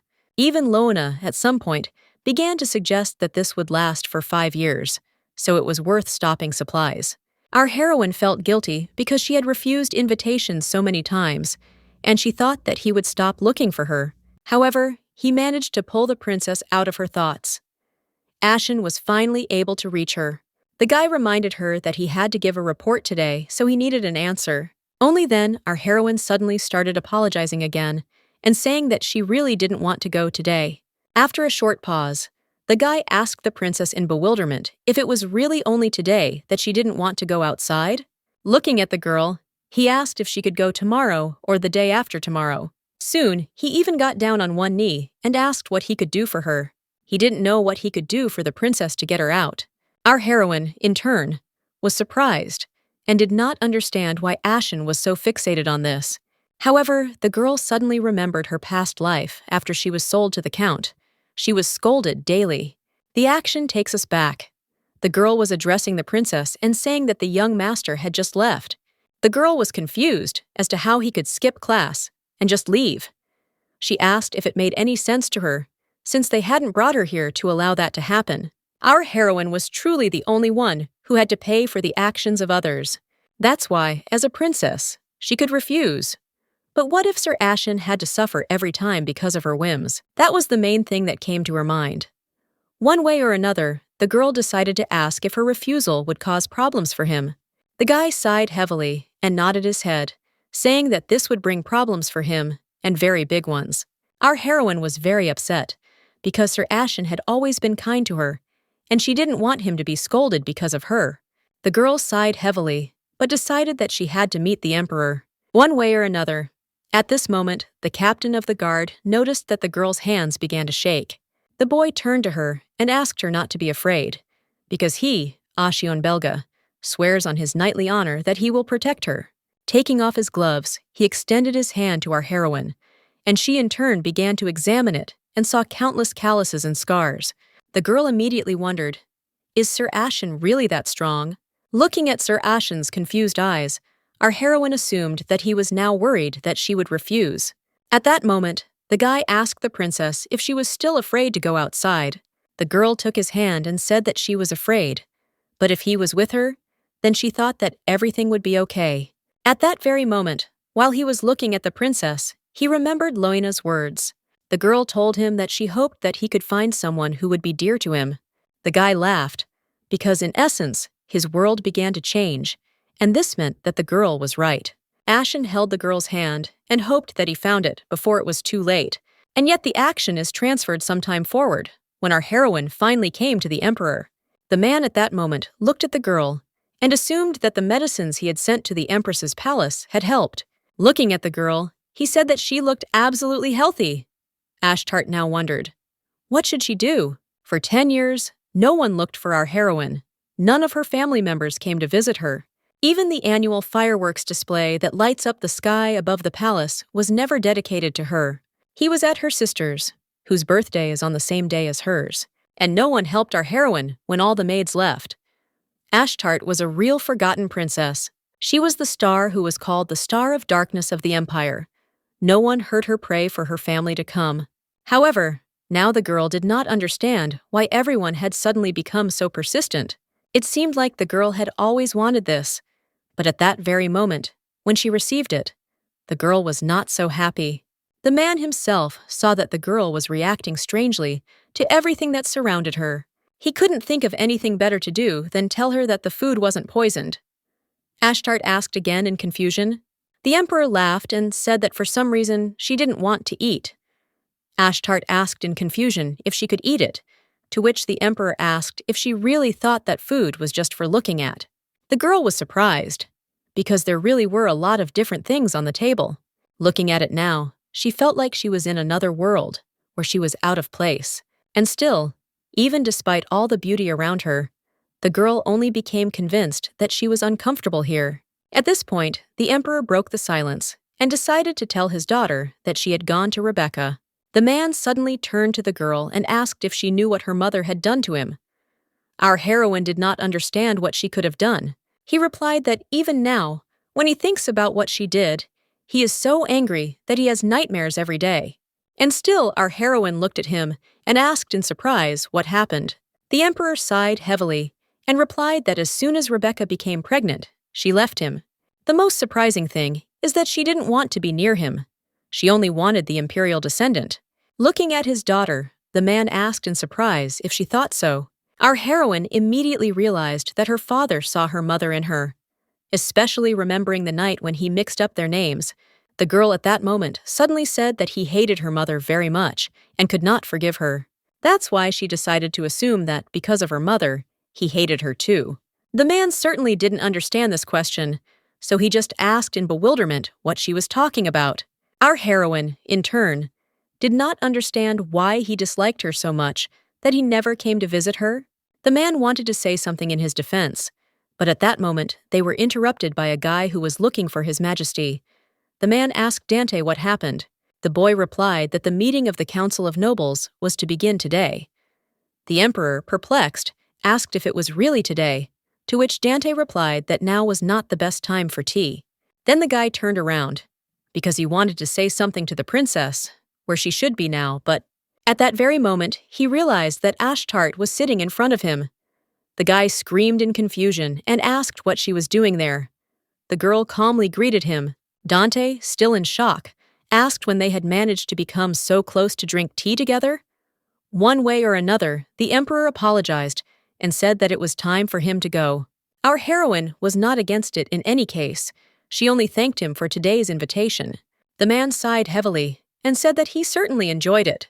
And yet, looking at the girl, he said that literally everything about her reminded him of Rebecca. Ashtart was having a hard time at that moment, because suddenly being rejected by someone you loved was a terrible thing to even think about. She seemed to be able to partly understand why they did not come to visit her, but she was still very disappointed by this. The emperor suddenly asked his daughter if she was upset with him. In turn, the girl asked herself this question. Was she offended by him because of this? As impudent as it may sound, there was still resentment until recently. She knew she would be lying if she said she had never held a grudge. The emperor himself understood everything. Only at this moment, our heroine said that she no longer held a grudge against him. And even in these actions, the girl reminded him so much of Rebecca, who was just as kind. Holding back his pain, the emperor asked her why she was not offended now. However, Dante was already sounding the alarm, saying that the meeting was about to begin, which meant they had to run. The emperor really didn't want this, but it was necessary. The man went about his business, but at the end, he told Ashtart that they would see each other next time. The girl herself was thinking about the question at that moment, but Lowena's hand stopped her in time. The girl smiled and asked the princess if they would come back. Ashtart smiled and said that she was all for it, but she also found the answer to the question. She didn't resent them, simply because she was able to find her real family. Meanwhile, the action moves to a meeting of the Imperial Council of Nobles. The emperor sat at the head and spoke about the fact that they would have an honored guest at the upcoming religious service. The guys, perplexed, began to ask if they were really talking about Isaiah Sinsiberia. Yes, the last remaining holy nation on the continent, Sinsiberia. Only this man is allowed to be called His Eminence. the Pope's only legitimate child and his first successor. The country was already filled with rumors of his arrival. Someone suddenly asked, wasn't it obvious why he would come in person? The eldest nobleman, Marquis Carlos, said that he was sure that His Eminence wished to see the divine nature of Princess Amaryllis with his own eyes. In turn, the other guy said that Her Highness was still young, but since she was beautiful, he was sure that His Eminence was too. Anyway, at that moment, a guy approached the emperor and said that if his lordship wanted to pay a visit, then they needed to decide about a guide. Guide to the guest of honor. This task was usually carried out by either Mirajan or Noah, and there was never an exception, at least until now. The emperor decided to inquire about this role, expecting to hear a banal answer. In response to this question, the man decided to suggest an option to ask Princess Amaryllis to be Lord Isaiah's guide. The man explained that the princess is the only star of Florence, and he is sure that Cinsaberia will be happy. All the people started saying that they agreed. It seemed like a good proposal, and they didn't see any problems. The Marquis knew that if the princess were to act as His Eminence's guide, they could at least become closer. This would bring wealth and honor to the empire, and would also strengthen their political position. However, the emperor said that it was incredibly strange. He wondered why they called Amaryllis the only star of the empire. What about Ashtart? The Marquis, at this point, began to apologize in surprise, saying that he had not thought. The emperor asked everyone anyway, did they really disagree with this? The younger noble, Duke Arsan, said that there is also a second child of the ruler. That is correct. However, other people said that it was stupid, because this child most likely didn't even know the basics. And yet the people at the table were perplexed that the emperor dared to pronounce the forbidden name, which no one had pronounced for 10 years. The emperor went on to say that the other star in the prophecy that they all apparently really like is Ashtart, and it does exist. The Marquis was surprised, because once the emperor himself wanted most of all to forget her name, so why did he suddenly mention her? In any case, he apologized to the emperor, but for his part, he knew that he could not let his guard down. Emperor Orvan is the cruelest, and at the same time, the greatest emperor in history. As soon as he ascended the throne, he got rid of all the corrupt nobles. In those days, the palace was filled with cries and pleas for mercy, and if the emperor was not pleased with a man, or he did not bring help, he would behead him without hesitation. That is why the Marquis understood that he should not step on the emperor's heels, but the issue regarding the conductor remained relevant, so it needed to be resolved. Orvan suddenly said that they could do as Marquis Carlos wished. If Princess Amaryllis agreed, of course. The Marquis began to thank the emperor, saying that he was very grateful, but in fact, he could not understand what he was thinking. Soon the action takes us to the room of the two princes. Noah told his brother that he had already heard that he and Riley would have work at the sacred festival. Mirajan said he knew all that, but what's more, it was already the 5th sugar cube Noah had thrown. The guy, perplexed, replied that it was still not enough. The guy sighed heavily in bewilderment and asked his brother to make him 6-pack abs next time. Anyway, Noah asked his brother if he had heard that Ashtarte had been to tea with the emperor. The boy replied that he had never been late before, but because of the meeting with her, His Majesty was late for the meeting of the Council of Nobles. And how could he not know this? In recent days, their father had been acting quite strangely, suddenly becoming interested in Ashtart. At that moment, the boy remembered his father's words about the eyes of Princess Ashtart. He remembered with great difficulty that Empress Rebecca also had golden eyes. Was he really interested in the princess only because she looked like the empress? And still, he could not tell what His Majesty was thinking, even when he asked him about the visit to the empress's palace. Noah suddenly said that he had asked him too.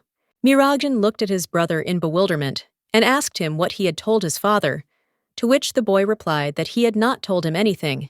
The guy seemed to breathe a sigh of relief, and Noah asked if he really had to say something. Mirajan replied that everything was fine. Anyway, the boy looked at his brother and thanked him, but the prince only said that there was no reason to thank him, because he acted of his own free will.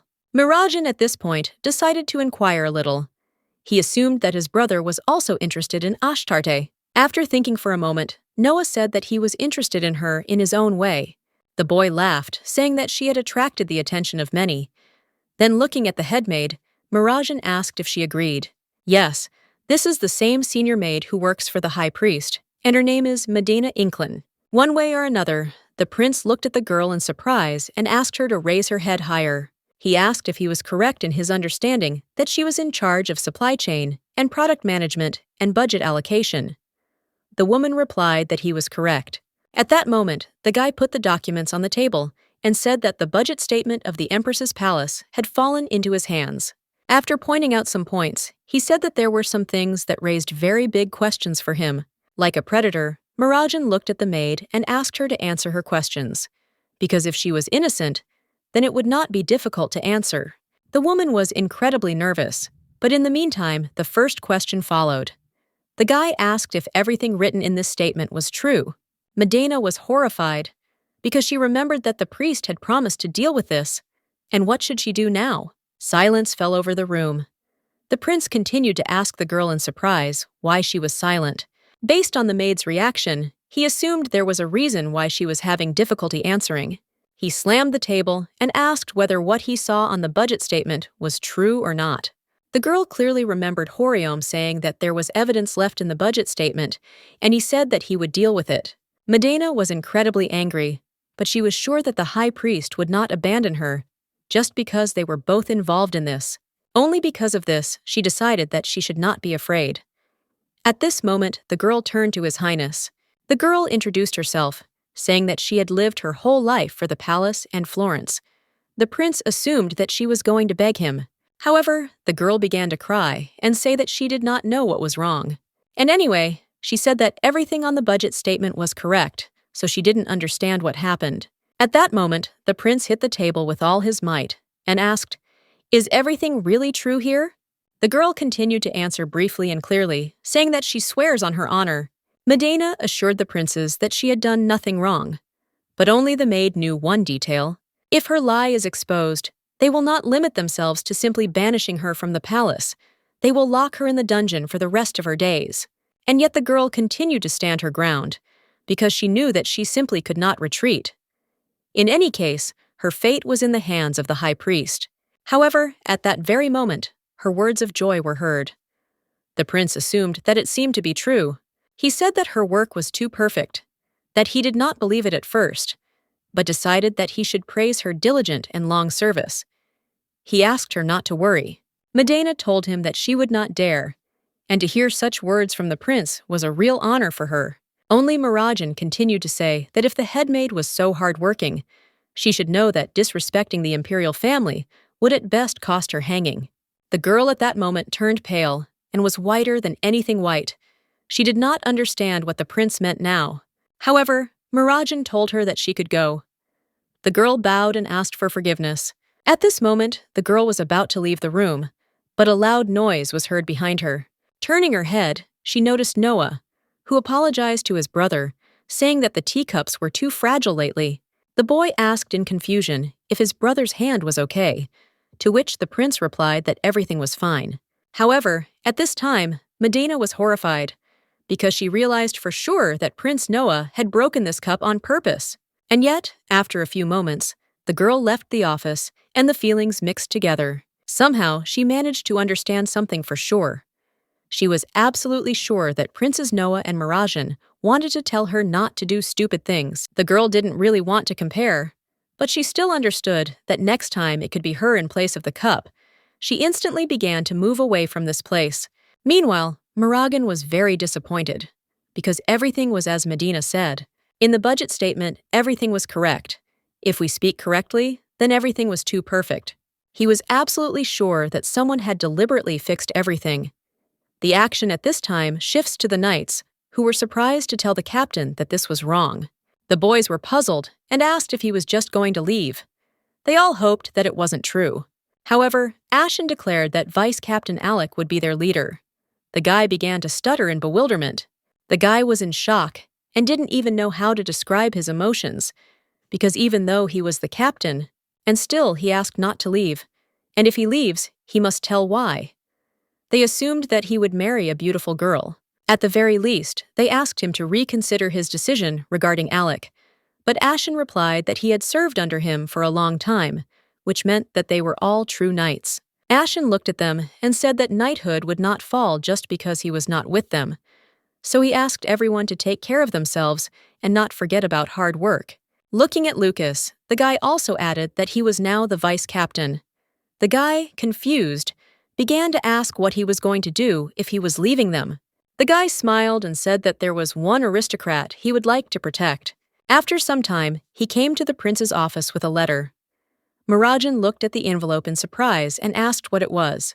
Ashen replied in a calm voice that it was his resignation letter, and he asked for it to be accepted. Mirajan jumped up at this point in bewilderment and asked what the reason was. Why did he decide to leave the imperial knighthood? The guy told him that there was something he wanted to do before it was too late. The prince was surprised that everything was so important that he was ready to quit. But what is this? At this point, Ashen responded that he would like to be Princess Ashtart's protector. Mirajan was in incredible shock, because the reason why the stately knight wanted to become a pathetic guard was Ashtart. The prince told him that he should know that the princess could not have her own knight without the emperor's decision. He would become a simple guard, which meant he would lose all the power he had. Mirajan continued to explain, saying that everything he took for granted would just disappear, and wouldn't he regret it? In response to all these words, Sir Ashen simply smiled and said that he knew about all this. Instead of this meaningless power, he chose to protect the person who means a lot to him. That's why the guy was confident that he was ready to do literally anything. Taking the envelope in his hands, the prince said that he understood and still accepted this resignation with respect for his decision. Ashen thanked His Highness. One way or another, the prince also noticed that Ashen already had his things, which meant that he was already getting ready to leave the palace immediately. The guy didn't understand what they were talking about now, because he had literally already submitted his resignation. Mirajan smiled and only said that he was serious, as always. One way or another, the transfer to the Empress's palace would take him time. But for now, holding out 2 sheets of paper, he asked to find these people. As he began to study the sheet in more detail, Ashen was only a little surprised, because he had seen or heard about these people before. For example, a daughter from a family that was going through a financial crisis, twins with scars on their faces, and a person whose last name is unknown. Sir Ashen raised his head and asked the prince in surprise who they were. The boy replied that these were potential candidates for service in the Empress's palace. The boy asked in confusion what the candidates for the position of servants of the princess meant. Becoming a servant in the imperial palace is as honorable as being a knight, because it is not something that just anyone can do. Only ladies from noble houses are eligible for this position, and the palace does not choose anyone with financial problems or visible scars. And yet the boy assumed that these people must be the only ones who are acceptable, since everyone in the empire is afraid of the Princess of Darkness. Ashen hoped that at least one of these people would be able to serve Princess Ashtart honestly. The prince at this point ordered the captain to let the people decide for themselves, and if they agreed, then he had to enter the Empress's palace with them. Ashen was definitely surprised, because he clearly noticed that at some point the crown prince wanted to help Princess Ashtart. Those who meet the princess are undoubtedly changed. One way or another, the boy bowed and said that he would accept this final order. Already heading towards the door, Sir Ashen himself understood that he was certainly no exception. The action shifts to half a month later. At this time, our heroine decided to clean up the street a little, so she picked up a broom and started sweeping. The girl was just finishing cleaning, and soon she was just proudly looking at all this cleanliness. However, a puzzled maid appeared behind Ashtarte, asking if the girl had really returned to her old ways. Rowena knew that the girl was cleaning behind her back, but our heroine answered her that she knew that the maid asked her not to do it, but Rowena looked very tired, so the girl decided to help her. However, the girl also decided to please the princess by making sweet milk for her. The girl held out the cup and thanked Her Highness for the help she had not dared to ask for. Our heroine was drinking milk at that moment and said that she was doing as she promised. She was keeping this secret, but she would also get sweet milk more often. By the way, after drinking tea with the emperor, invitations and medicines stopped coming from the imperial palace. And what's even more surprising is that the girl noticed that even the princes stopped visiting her.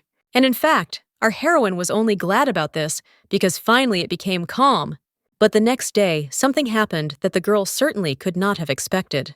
Ashen stood at the threshold of the palace, and he was not alone today. The guy greeted them and said what kind of people they were. In short, he introduced them as new servants appointed to the Empress's palace. All these people bowed down and told the princess that it was an honor for them to serve her. Rowena was skeptical, so she asked Sir Ashen if they were really all the princess's servants. After all, these people wouldn't have been sent here if no one knew who they were. The girl asked who had authorized this. Ashen replied that it was all the prince's doing. As soon as Lona heard these words, she didn't even want to hear about it. The girl started complaining about him, but the guy told her that it was not what she thought. Rowena pressed her lip and said that there was a limit to how much he could insult the princess.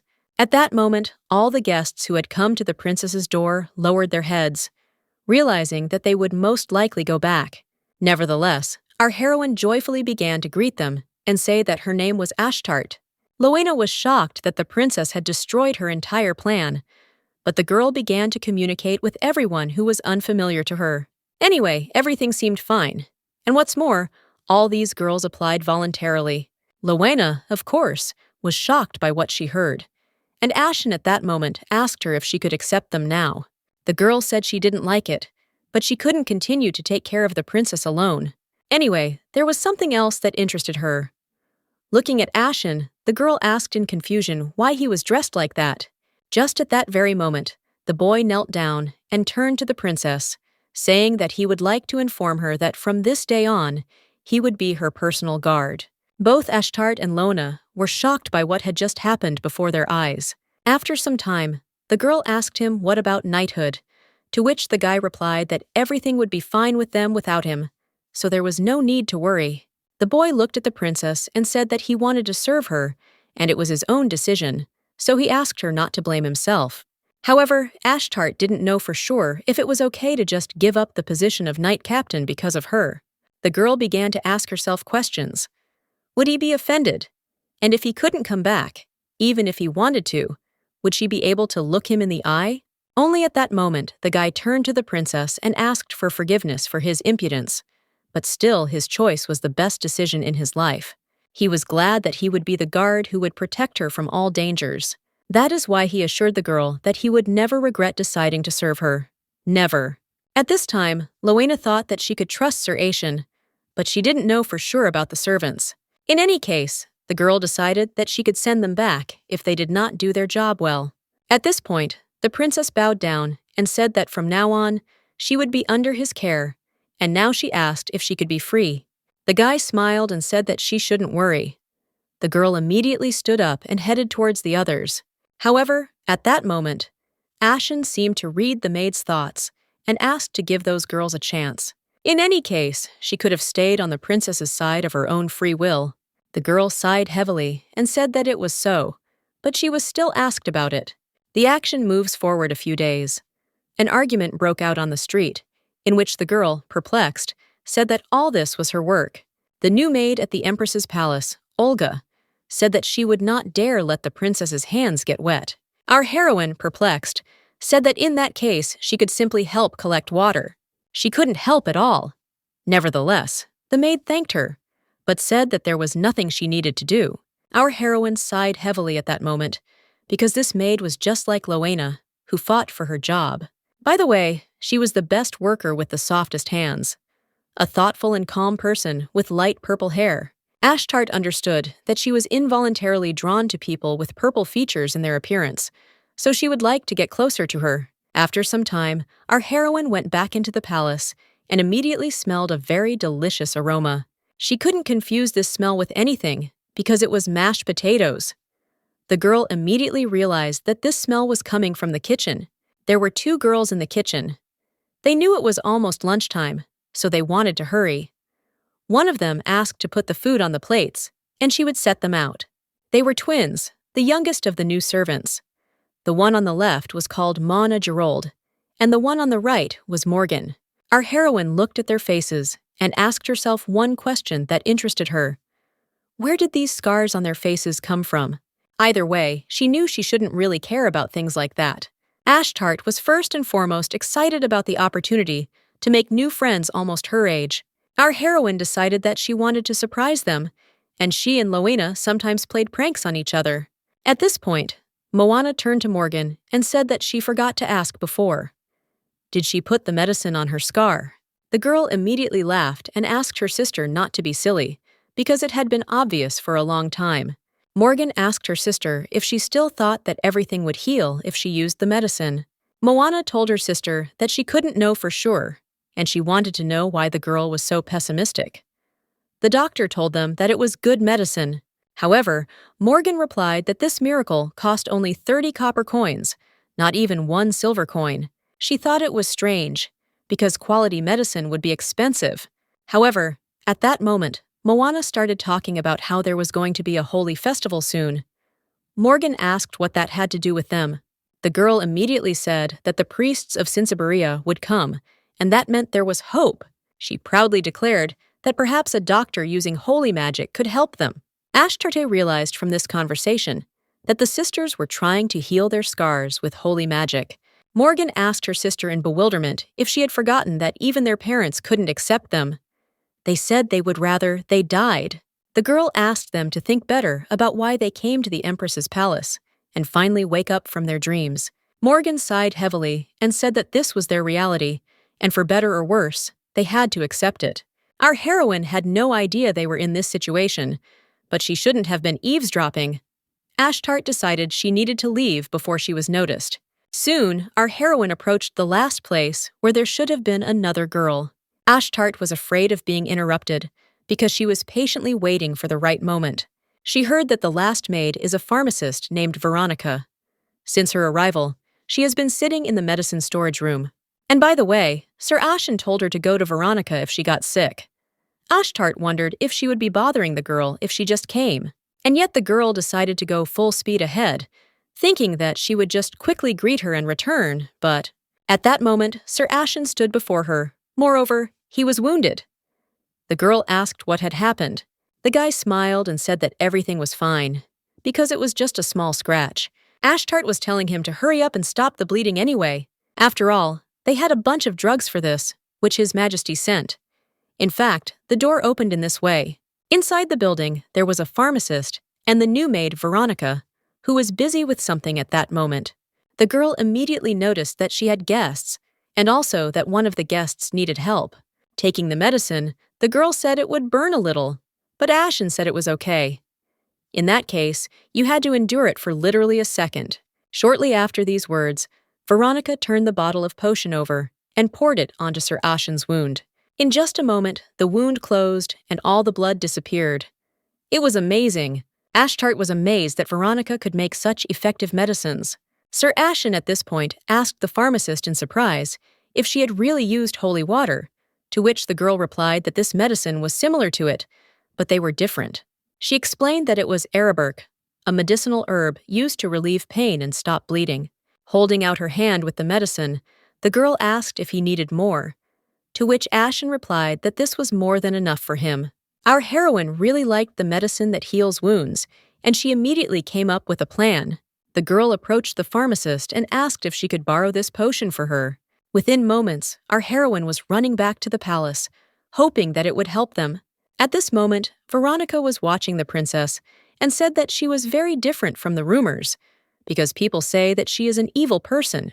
Rumors spread even to the outlying regions like Halia, where she came from. She heard that Princess Amaryllis met her, and suddenly the darkness began to swallow the light. All she heard were only negative rumors, so she was scared that when she got the chance to become a maid. And yet, the girl decided that rumors should never be trusted. To say that someone whose hands were rough from working at such a young age was evil was simply not an option. At that moment, Veronica thought, because she wondered if the princess wanted to heal her wounds covered with scars, or what? Suddenly, the girl asked Ashen where he got so hurt. She was surprised that the Empress's palace was such a dangerous place, to which the guy sheepishly began to say that it was an accident and nothing more. The guy said he could have tried harder, but he managed to get a mistake. The girl still didn't understand what was going on. The action takes us back a bit. Rowena was confused and asked Sir Ashen what he was doing. She screamed in confusion and asked why he was playing with the sword like that, to which the guy proudly replied that it was acrobatic practice. He thought that the princess might like it. Actually, there is no need to think about how he got hurt, because the trick did not go according to plan. In any case, we are again transported to the kitchen. Our heroine at this moment found only Moana, who was afraid of the Princess of Darkness, but the girl asked where Morgan was now. The girl, horrified, began to ask why she was looking for her and immediately began to apologize for her sister. Ashtart was shocked, but immediately said that she was not angry. The girl explained that she came because she had a gift for them. Now, at this moment, Moana was very surprised. Our heroine handed over the ointment, saying that it heals scars very well. The girl smiled and said that Veronica told her that she needed to apply it regularly for a week. Moana did not believe that the princess took this expensive medicine for simple servants. Anyway, stuttering, the girl thanked Her Highness. The girl pressed the bottle and said that they would be happy to use it. However, at that moment, Morgan came up and snatched the medicine and said that it was not necessary. The girl asked for forgiveness, but asked Her Highness to take the ointment, because they did not need it. Moana asked why she was acting like that, but her sister asked her to be quiet. Then she asked Ashtarte if she understood correctly that it was Veronica's ointment. The girl said that there was no reason for them to take this ointment, because it does not work on old scars. They had already tried this ointment when they first met Veronica. That is why the girl insisted and claimed that their scars would never heal. That is why she asked not to give false hope that they would be able to heal these scars. Our heroine was surprised by her look, because it was different from her sister's. Moana showed that she wanted to try something else. Only the girl understood that Morgan had already given in. The girl asked the princess for forgiveness one way or another if she had crossed the line, but asked to be allowed to take her leave. The action moves to 2 days later. Our heroine came to Veronica again, and this time she wanted to find an ointment that could heal old scars. She immediately realized that this medicine was not for her. One way or another, the girl began to nod her head, and Veronica suddenly asked if these ointments were by any chance for Morgan and Moana. The girl answered the princess that, unfortunately, medicine cannot fix everything. Our heroine was very disappointed. The pharmacist suddenly said that it would be difficult to do anything without using magic, and then the girl's eyes regained hope. She looked at Veronica and asked what kind of magic was needed. The girl asked again in surprise. Our heroine repeated that she had just said that the twins could be cured with magic, so what kind of magic could have cured these scars? The girl laughed at that moment and said that she was an ordinary doctor, so she couldn't know about something like that. Though if she thought about it, she heard that the crown prince had deciphered a holy spell, and she heard that it was some kind of miraculous healing magic. One way or another, she was sure that only the prince was capable of using this, and in general, she did not know why she was telling this. And her question was relevant, because at that time the princess was no longer around. Ashtarte at this moment received hope again, because she understood that the crown prince Mirajan had deciphered the holy spell. Only His Highness knew this spell, but there are no spells that she could not cast. Soon she began to read his notes. Deciphered magic, failed spells, spells that had not yet been deciphered. After just a few moments, our heroine was incredibly happy because she was able to find what she was looking for. Holy magic successfully deciphered. It was a high-level holy magic that restored lost body parts. Ashtart definitely decided that this should heal the old scars. Then Moana and Morgan will no longer have to hide. But now the problem was different. She had promised Loena to keep her magic a secret. Moreover, she remembered how she had sworn on her little fingers, and that could not be broken. However, she wanted to help her friends too much, so she asked the maid for forgiveness in advance. The action shifts to a few days later. Princess Amaryllis, as decided, was the person who greeted the guests. And by the way, the Lord was supposed to arrive soon, so why did it have to rain like that? The maid assumed that the heavens were unhappy. The girl said that according to rumors, Lord Isaiah is very handsome, and she is also the light of Firenze. Surely the heavens will be jealous when such a perfect couple appears together. Amaryllis was very pleased with such good flattery. The girl at this point said that she was initially irritated that she would have to be a guide for someone she didn't know, but everyone praised how handsome he was. But it couldn't be otherwise, because isn't this the least requirement for her future groom? The girl nodded her head, thinking that she would first show him the lily garden, which does not fade even with the changing of the seasons. At this time, the royal convoy arrived at the palace, walking right through the pouring rain. Soon after, a few moments later, the supposed heir to the high priest, Isaiah Sinsabaria, emerged from the carriage, asking if this was really the Florence palace. At that moment, the boy felt a strange aura. The assistant approached him and asked if everything was okay, to which he replied that he was simply tired from the long carriage ride. But in reality, he couldn't understand what this feeling was, because he felt something ominous somewhere nearby. The action moves to the very beginning of the Holy Festival. Princess Amaryllis was showing Lord Isaiah the garden of lilies that His Majesty had given her. Isaiah asked in surprise if it was really lily season, to which the girl replied that she had asked her brother to make the garden bloom all year round. The sight and scent of lilies delighted the princess every day, so she adored this garden. At that moment, the girl realized that the more she looked at Isaiah, the more handsome he seemed to her. The head maid said that boys become more masculine with age. Just thinking about Isaiah reaching this point made her almost faint. Golden locks that shine like the bright sun, and those eyes like sparkling sapphires. If such a beautiful face is not her destiny, then who would be suitable for this role? However, at this point, Isaiah said that he was very grateful that she had invited him to such a beautiful place, but he was tired after a long journey. He apologized and said that if she didn't mind, she could walk him to his quarters. The girl was shocked by what she heard, and moreover, she definitely felt something. Although he was smiling, she definitely felt cold from him. Amaryllis at this point apologized and said that she had not had guests for a long time, so she got a little carried away and was unable to show sensitivity.